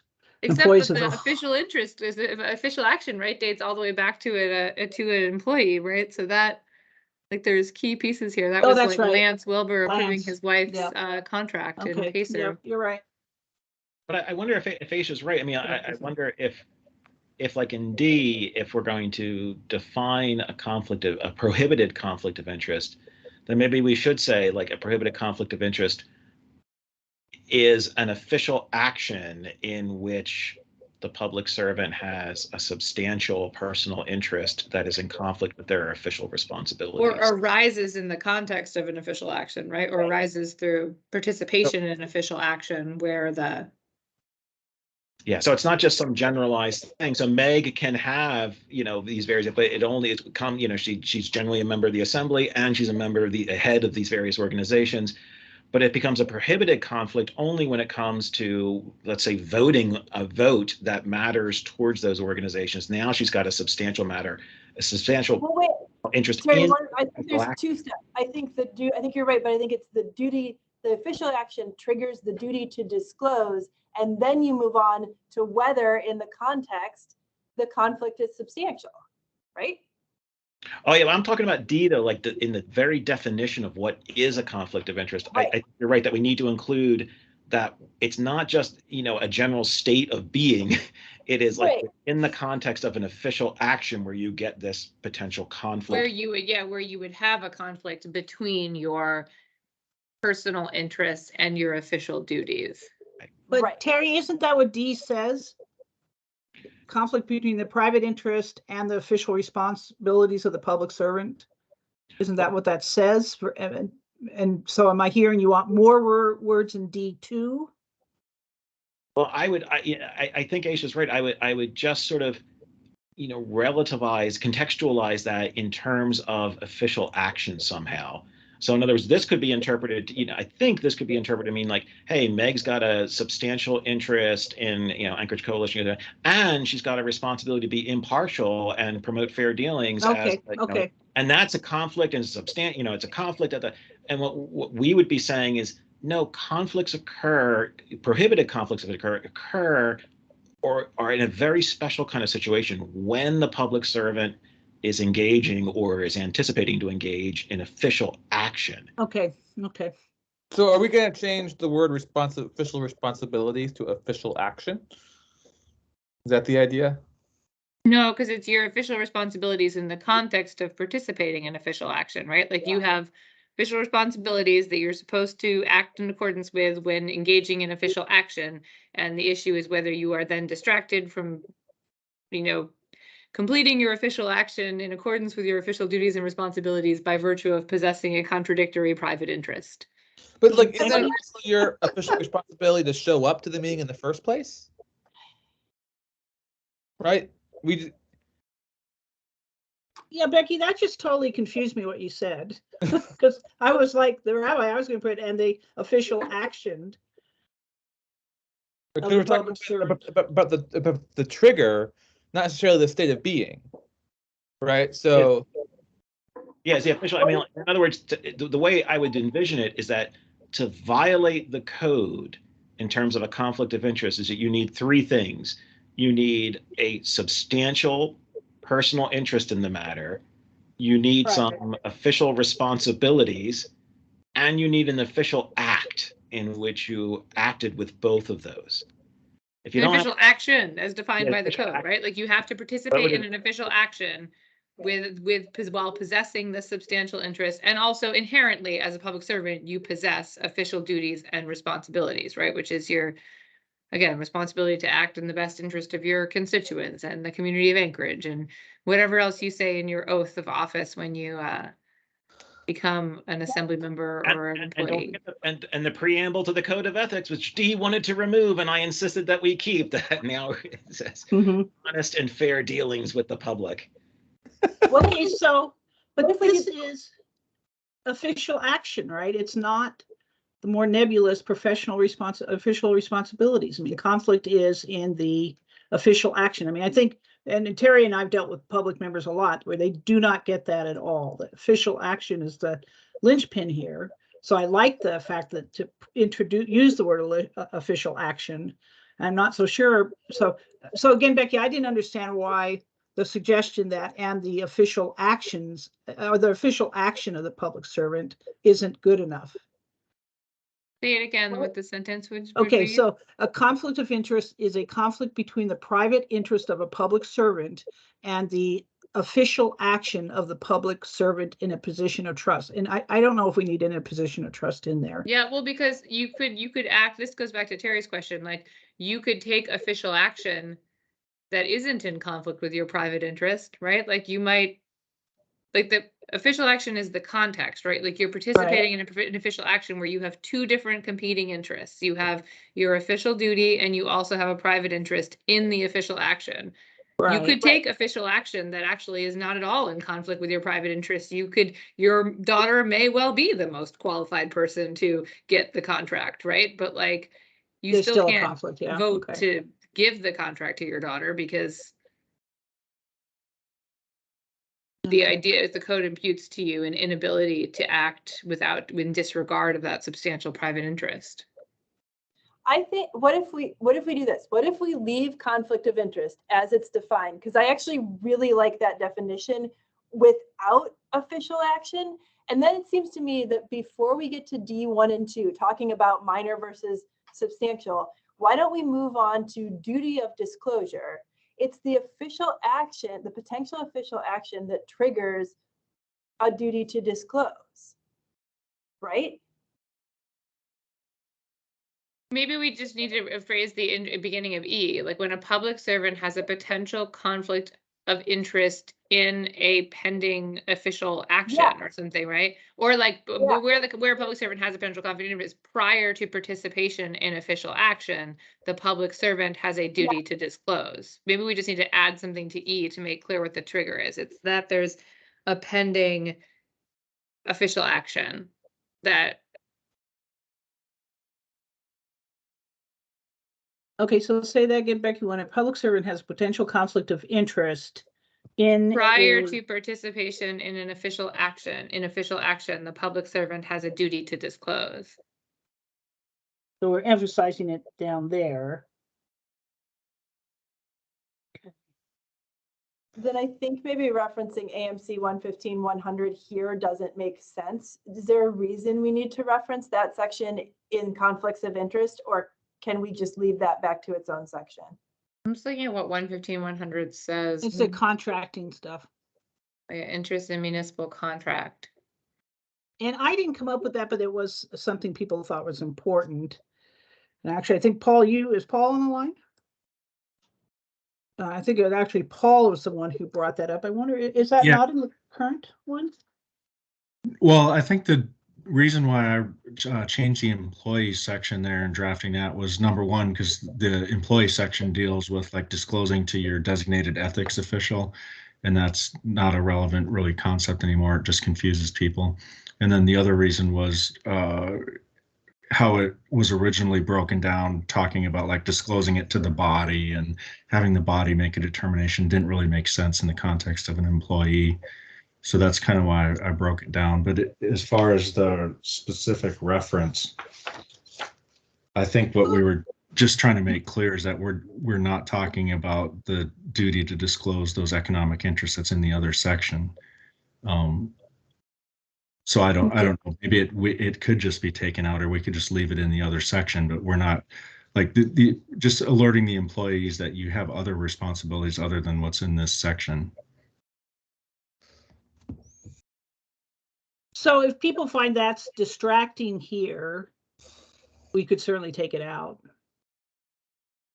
Or somehow confuses the analysis.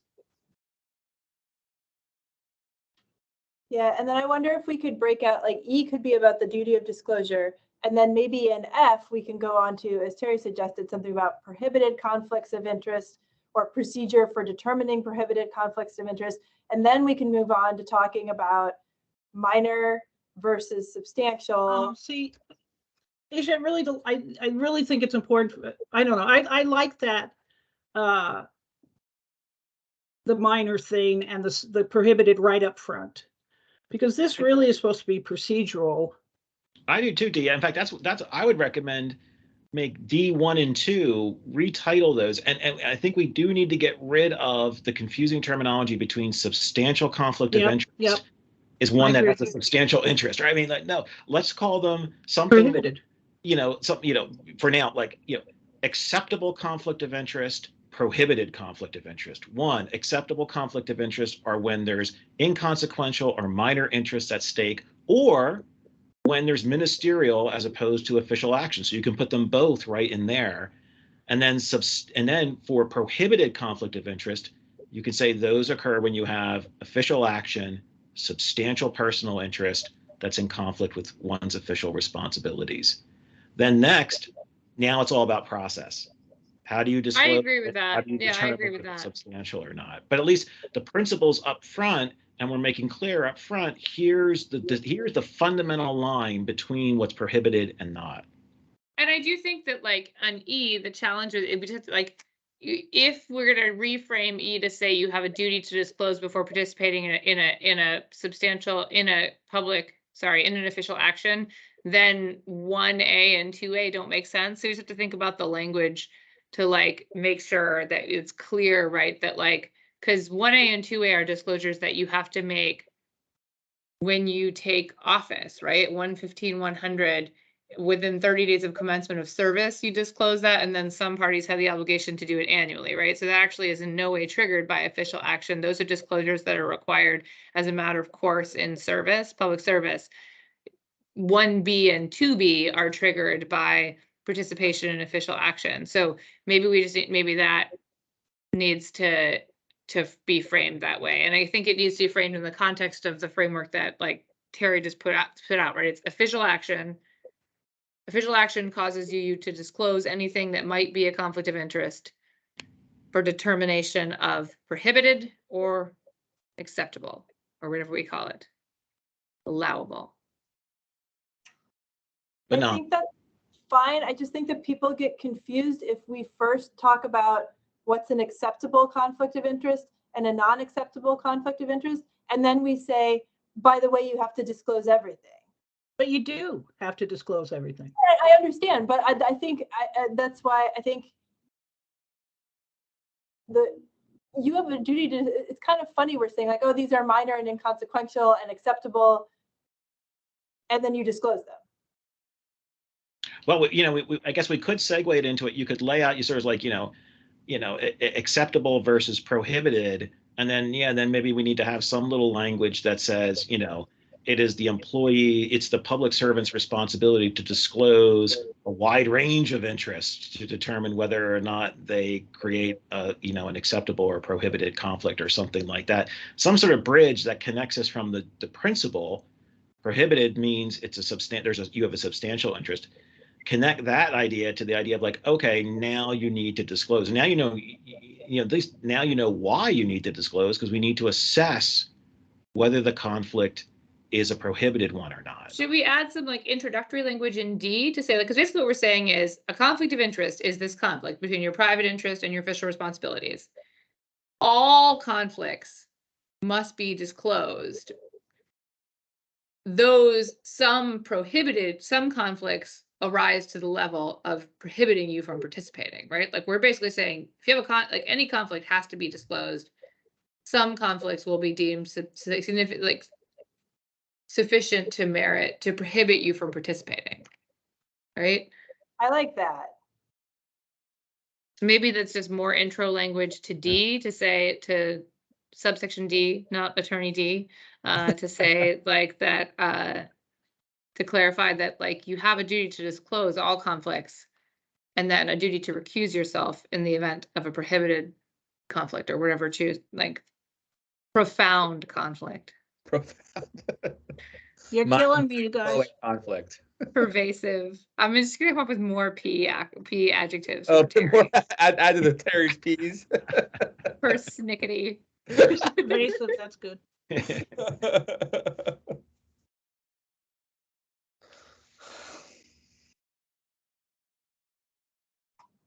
Well, We given enough input as to be maddening, D? Yes, you're killing me. We're I here still for it. like the D that because I have to sort of stay away from wordy stuff. Is in D. I still like a conflict of interest is a conflict between private interest and the official action. No, let's see. And now you've ruined that whole last sentence. And then I do like, by the way, D2 to be the prohibited conflict of interest. I think that's, and by the way, the assembly people really relate to this minor inconsequential because they know everybody. That's why they're elected. So that's going to calm them down a little bit. But hey, there are real prohibited ones. But then I see, Becky, that then going back to the duty to disclose in either event, you still have to disclose. If we don't say that somewhere else. Yeah, and Well, I think we do say it in I E. think we've defined conflict of interest such that the fact that you know someone does not make it a conflict alone. But if Right. you work for them or have a business partnership with them or serve on their board or Okay, so let's fix. mow their the f- lawn for a side Let's, job. let's fix the first D, the introductory sentence. So what, okay, conflict between the private interest and what? Well, I think it is. I think this is like that. correct. So maybe it's Yeah. just a second sentence, because that is a conflict of interest. A conflict of interest is Uh-huh. the conflict between a private interest and the official responsibilities of the public servant in a position of trust. Before participating in an official action in which a conflict of interest, any potential conflicts of interest related to that official action must be disclosed and or maybe, I think it's about, I think the first sentence is right. It's just like maybe there's a missing second sentence that gets Mhm. into disclosure and your obligation not to participate in, or maybe it's that a public servant has a duty not to participate in official action where a substantial or Yeah, a but- prohibited, yeah. with a prohibited conflict of interest exists. I don't think we can Because do that one. language hasn't carried over, right? Because in the old code, we had a section that said, looking at it, Your D or a public potential. servant shall not participate in an official action in which the public servant or a member of the public servant's immediate family has a substantial financial or private interest. Prior to participation, the public servant shall disclose. That concept that was in 115.060D feels like it has been kind of lost. And that's what I think Aisha is sort of seeking, right? Is that concept imputed somewhere, Right. imported somewhere, and maybe it's in the introduction to D. Okay. Okay, so I'm writing my note, import parts of old D to new D. Exactly. New D. D. Colon, okay.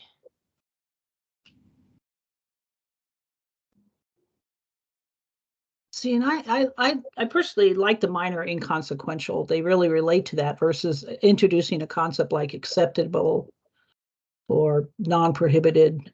They really understand the minor inconsequential.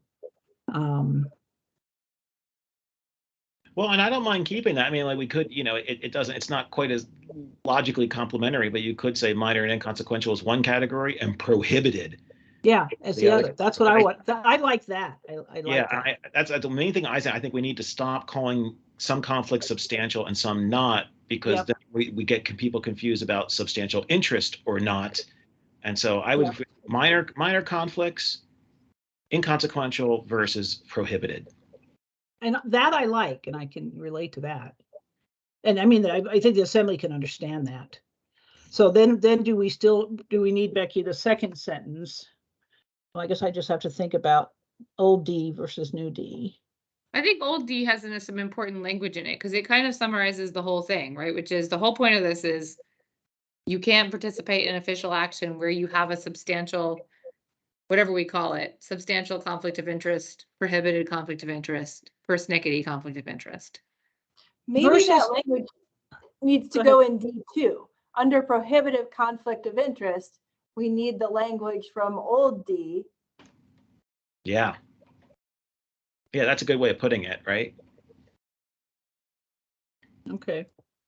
So under D2, bring in, it's the first sentence of the OD, a public servant shall not participate. Yeah. Right.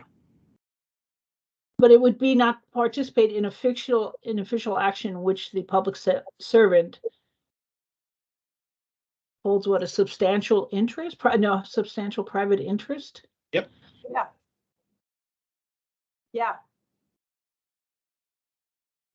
Because I don't want to repeat that whole immediate family thing. Oh. Interest.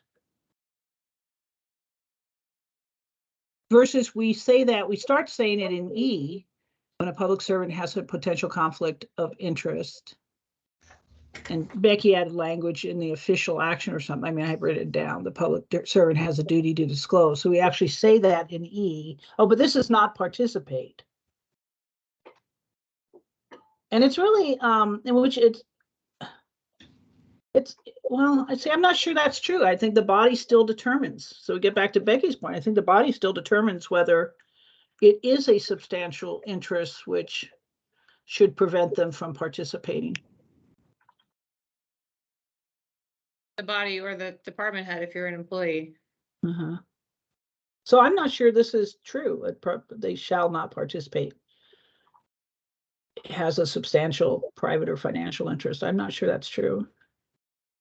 Well, I'd say that, and that would be an in principle decision then, right? I mean, about what we want the code to say. Uh-huh. The body determining, one way of thinking about it is that in principle, no one should participate when they've got a substantial personal interest in the matter. When it comes to the assembly, the body makes that decision about whether it's a substantial interest or not. Uh-huh. But if it does decide it's substantial, then per the code, this person should not participate in that. Yeah, I think that's right. The other way would be to say that even if the body does decide they have a substantial interest in this official action, that for some reason they can choose to let this person participate anyway. That's not what our code and spirit has really been arguing for. We could. We have a rule. We have a That's- rule of That's a necessity. different stance. Okay. Do you see? We have the rule of necessity in there, which comes close. Right. Harry hates that. Don't bring it up. I hate the rule of necessity. Don't even get him going on that one. What is the rule of necessity? So I don't even know that rule. Should I know Oh, that rule? It's a like le- when there's not enough people to certify the election, eventually you have to vote. Like it is in the best interest of the municipality for everyone, the assembly to legally act, even if you are all in a plural marriage with the winning candidate or some other I'm still not instruction. sure I understand. It's like everybody's conflicted, but like the assembly has to certify the election, or they have to, whatever they have to do. Like then, because Yes. what was the fact pattern when this came up? This is like a result of some real thing. This It was, is like it was moving the election date. Yeah. So people were invoking it. This was not in the code back then, but people were invoking the rule of necessity, saying, well, the majority of the assembly would be voting on extending unilaterally their own terms by 8 months. So they weren't going to, sunset it, to move it back to the next election cycle. They wanted to extend their own terms. We said that's a conflict and you can't participate. And they said, well, duty of necessity, you can't conflict the quorum out from voting.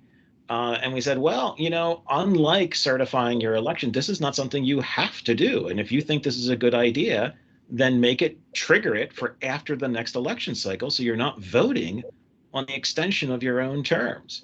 So it kind of went back and forth. And so that's why I don't like the rule of necessity, because it sometimes gets used to like, we're all corrupt. And since we're all corrupt, you have to accept that. Okay, back up though.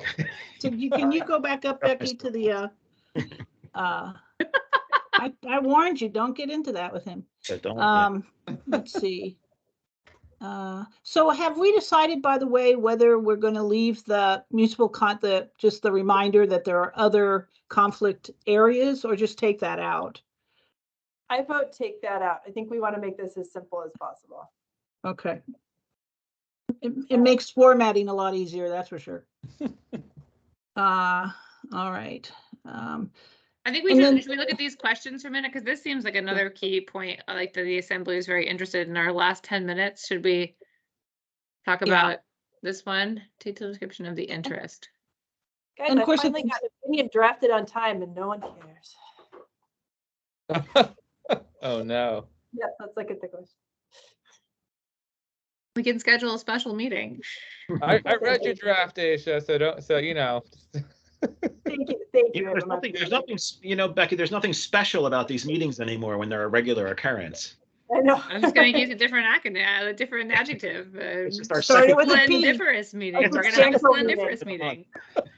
It's not my fault that we're so in demand. It's what happens when you have a high prestige position, like being on the Board of Ethics. You're just you'll need your time a lot. Power and prestige. Power, prestige, Pearson. Oh, there's another P. Wow, Pearson. Well, 2 municipal attorneys were chosen off the board, so there's a little reality to that. The direct pipeline. Nothing. There's a job opening right now, Aisha. No, thanks. Not anymore, right? Didn't they No, just, yeah, not anymore. yeah. APOC person came in. Oh, hey, by the way, I got informed today I'm going to be reappointed. Oh, did you? Great. Well, apparently I'm not then. Did you not Oh, hear? okay. You'll hear later today. Oh. Either way, I Well, will live with that. that's I'll go nice, find Terry. some seats elsewhere.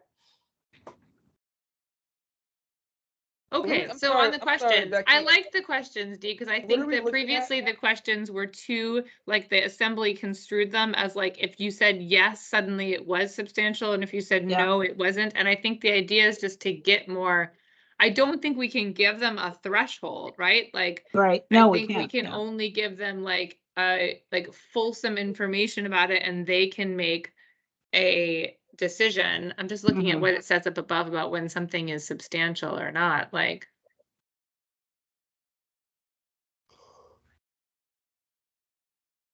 Do we still have the language? Because I do think there are a couple things that are good triggers for when it's not, right? Like, oh, here, it's up here, right? Like if it's the interest held by the public at large or a very substantial number of people. Did we have, I feel like we had that in the old code. We Oops, did. sorry. And that was one of the ones they least understood. Because that's like I'm a member of this Nordic Ski Association interest. Like me and 4,000 other people pay $200 a dues for a sticker and to help support trails. Probably that doesn't mean I can't ever vote on anything that has to do with trails. Yeah, that's incomprehensible to them. It's the single most ununderstood concept, and we like it. It's the thing that the ethics board loves. And they Okay, well, if they hate it, then I don't need to put it in there, but Yeah. I've always found it very helpful to think like, Yeah. is this something that is like 4,000 other people, or like, am I one of 4,000 members, or am I the chief executive officer? And like, to me, those are very different. Right, and it's the trainee, veterans exemption example too. And by the way, along with this, I'm putting together a training package which raises a bunch of has 8 examples, and I identify the official action and then the interest and then a little discussion, which I will now have to run through you guys too. That's not to go, they're not trying to get that through obviously by April, but that really tries to flush that out, because besides the fact that they were using factors as questions, the second difficulty is they have no training in any of this. And I think if they had a fairly straightforward little training session, like a package of 10 examples, they would get it right away. Oh, I agree. And maybe we should give them examples and have them hash it out and try and figure it out. There's so many that are just very common that like they should just practice talking about. Julia Tucker used to do that, the Socratic method with assembly members. It never went well. Yeah. What if someone holds your real estate license? We can give them some examples. They come up over and over and again in the context of this assembly. Okay, so So Dee, can I just say, like, looking at this though, so we've got this really nice description of what the disclosure should be and the various things that it should address. But now I don't see any criteria for what makes an interest substantial. Back up to the where we talk about substantial interest. So if you go back up to the top, Becky, right there where they're prohibited, that would be creates a substantial risk of conflict. but that's a tautological definition. It's like something is a substantial conflict if it's a substantial conflict. Yeah, I was thinking there we were going to say a prohibited conflict is one in which there's an official action in which one has a substantial personal interest. But now we need to define substantial personal interest somewhere. And even if we're not going to use the old criteria, we need to give some kind of criteria, some sort of definition of it somewhere. Yeah, I agree. We have to some kind of, even if it's not like held by a wide variety of people, but I think there needs to be some standard. Well, see, and so here I was throwing in a risk analysis, creates a substantial risk of conflict. The word substantial is still in there, though. Is there a way to define it without using the word substantial? Oh, yeah, I would love to take it out because, I mean, our whole current code just does the same thing. It's all tautological. So I would love to actually take the word substantial out altogether.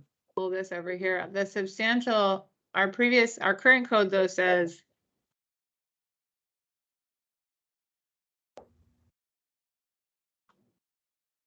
I mean, there are factors in the old questions that help, like define whether something is a substantial interest, like how much money is at risk?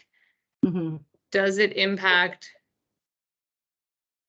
Is it immediate and known? Is there a way to like incorporate those without making the questions dispositive? Like to say, like factors the assembly shall weigh when determining whether an interest is substantial or prohibitive, whatever term we use, persnickety.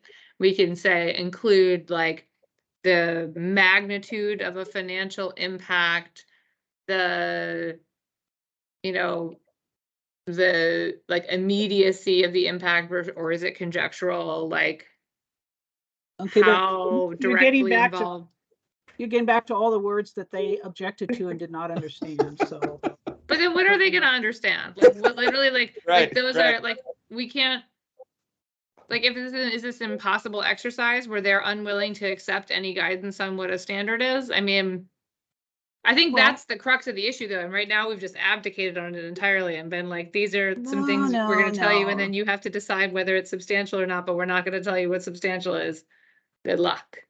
Okay, so that was a problem under the current code anyway, right? And so what they basically have said is these factors don't make any sense to us and do not help us in that determination. So what would be a more helpful rendition of those factors? And I thought we were trying to incorporate those into these questions. But these Um, are, oh, I guess that's the when did the interest arise? Maybe that's,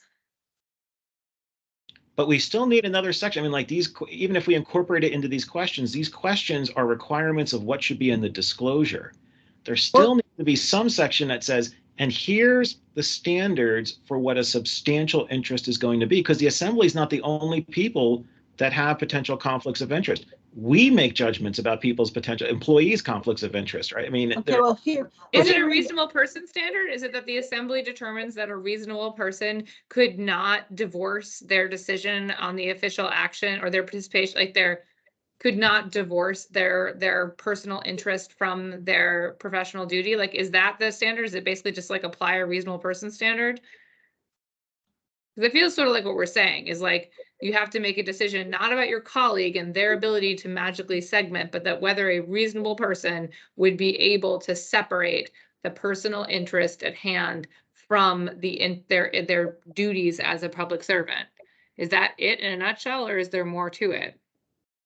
Well, a lot of codes really go into that, the objective viewpoint or the, I mean, Can I that's a read you the- common legal concept, right? I mean, we Yeah, often right. as lawyers are called upon to understand like what would a reasonable person do? Like assess a reasonable person standard, and it's imperfect, but it feels like that's what we're saying is apply the reasonable person standard here and see if you think a reasonable person could separate these two. Because it's not a public the other standard is in the perceived eye of the public, right? Like the public. But I think we've decided that the public perception is not the guiding light. right, yeah, we have not incorporated that and some codes Yeah, it's do. not appearance of impropriety, because it's either appearance of impropriety or it's a reasonable person can't do it. I think at the end of the day, I don't think there's a third standard unless we create like a very refined set of criteria that is like more than $50 at issue and more than 300, less than 300 people hold this interest. And, you know, and it seems like we're not willing to, we don't want to do that. 'Cause Okay, that- let me read you something Barbara Jones tried to put in that prohibited conflict place. She called us at that point, it was substantial conflict of interest is the body's duty to determine whether the public servant's private interest creates a risk that the intersection between the private interest and the official action is substantial. The private interest is large in consequence, value, worth, or size, and not the type of interest possessed by the public or a large class of people. If the private interest is substantial, it outweighs the public a public servant's duty to vote and participate on a question. I think So- that starts to speak to it, but I think it's just a different reiteration of the reasonable person standard. Basically, it's saying like, if a reasonable person couldn't withstand this conflict, you're out. You know, I should say we do use the appearance of impropriety standard for gifts. So there we think of, you know, would a reasonable person, what is it? Would a reasonable person that would cause a reasonable person to question the person's, the municipal servant's judgment in exercising official municipal duties. Is So- that the standard then? I mean, it's not, I'm not saying I No. think it shouldn't be, but I think it is. I think that's part of it, right? It's either the perception of the public or like the reasonable capacity of the public servant to divorce the two. Or it's some combination of the both, of the two.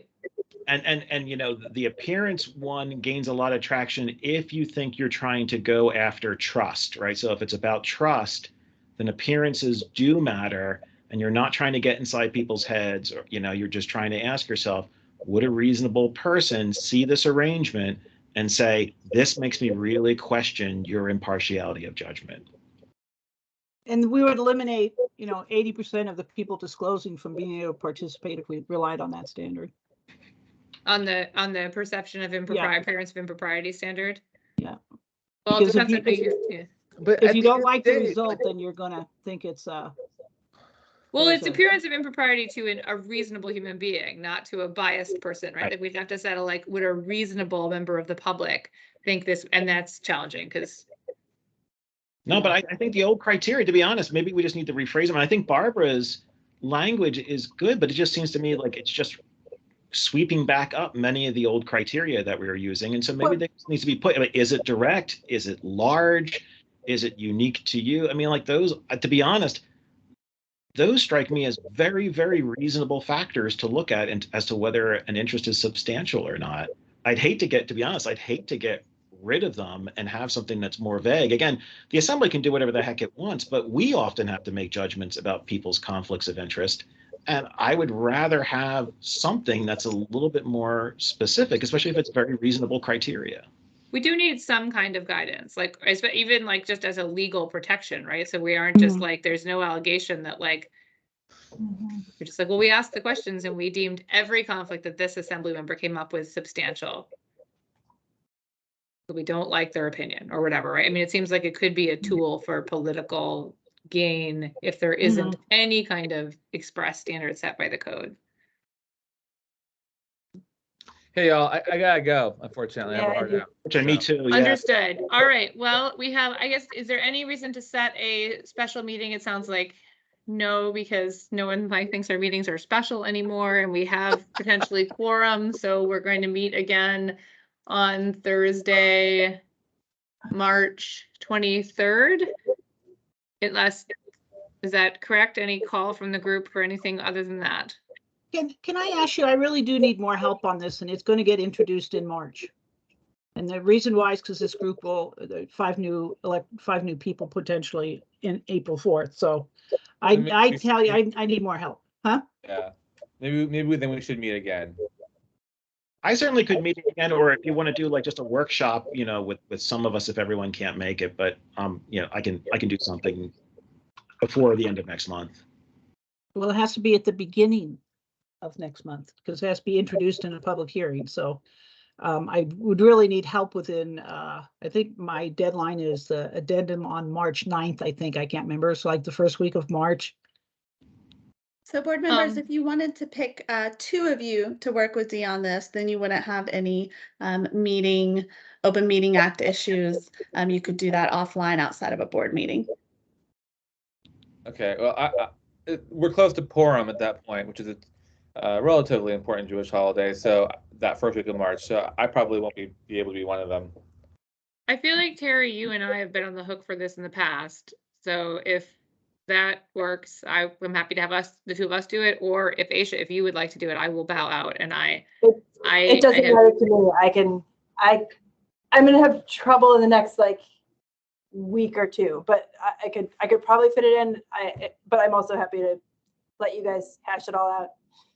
I am traveling for work from next Sunday, the 26th through Tuesday, the 28th, and then solo parenting and also traveling for work from the 2nd through the 4th. So that week is a bit challenging for me. So I would happily pass it to you if you have more availability that week.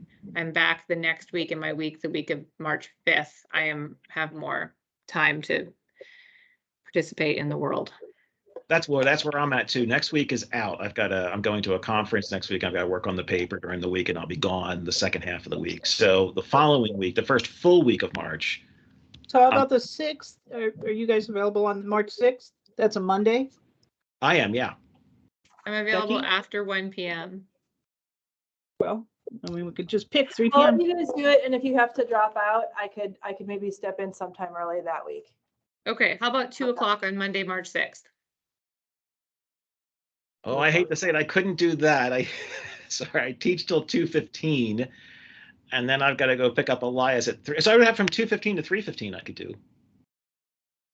I could do 2:15 to 3:15, or I could do 4 to 5.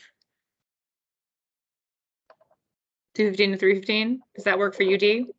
Yeah, I'll make it Okay, work. y'all, I gotta go. All right, I'm gonna send a calendar invite to the 3 of us unless it needs to be, I don't assume it doesn't need to be the municipal teams platform, and then we will adjourn. So a motion to adjourn? So Motion to adjourn. All right, Second. all in favor, Thanks, aye. guys. Yay, thanks, guys. Bye. Thank you very much.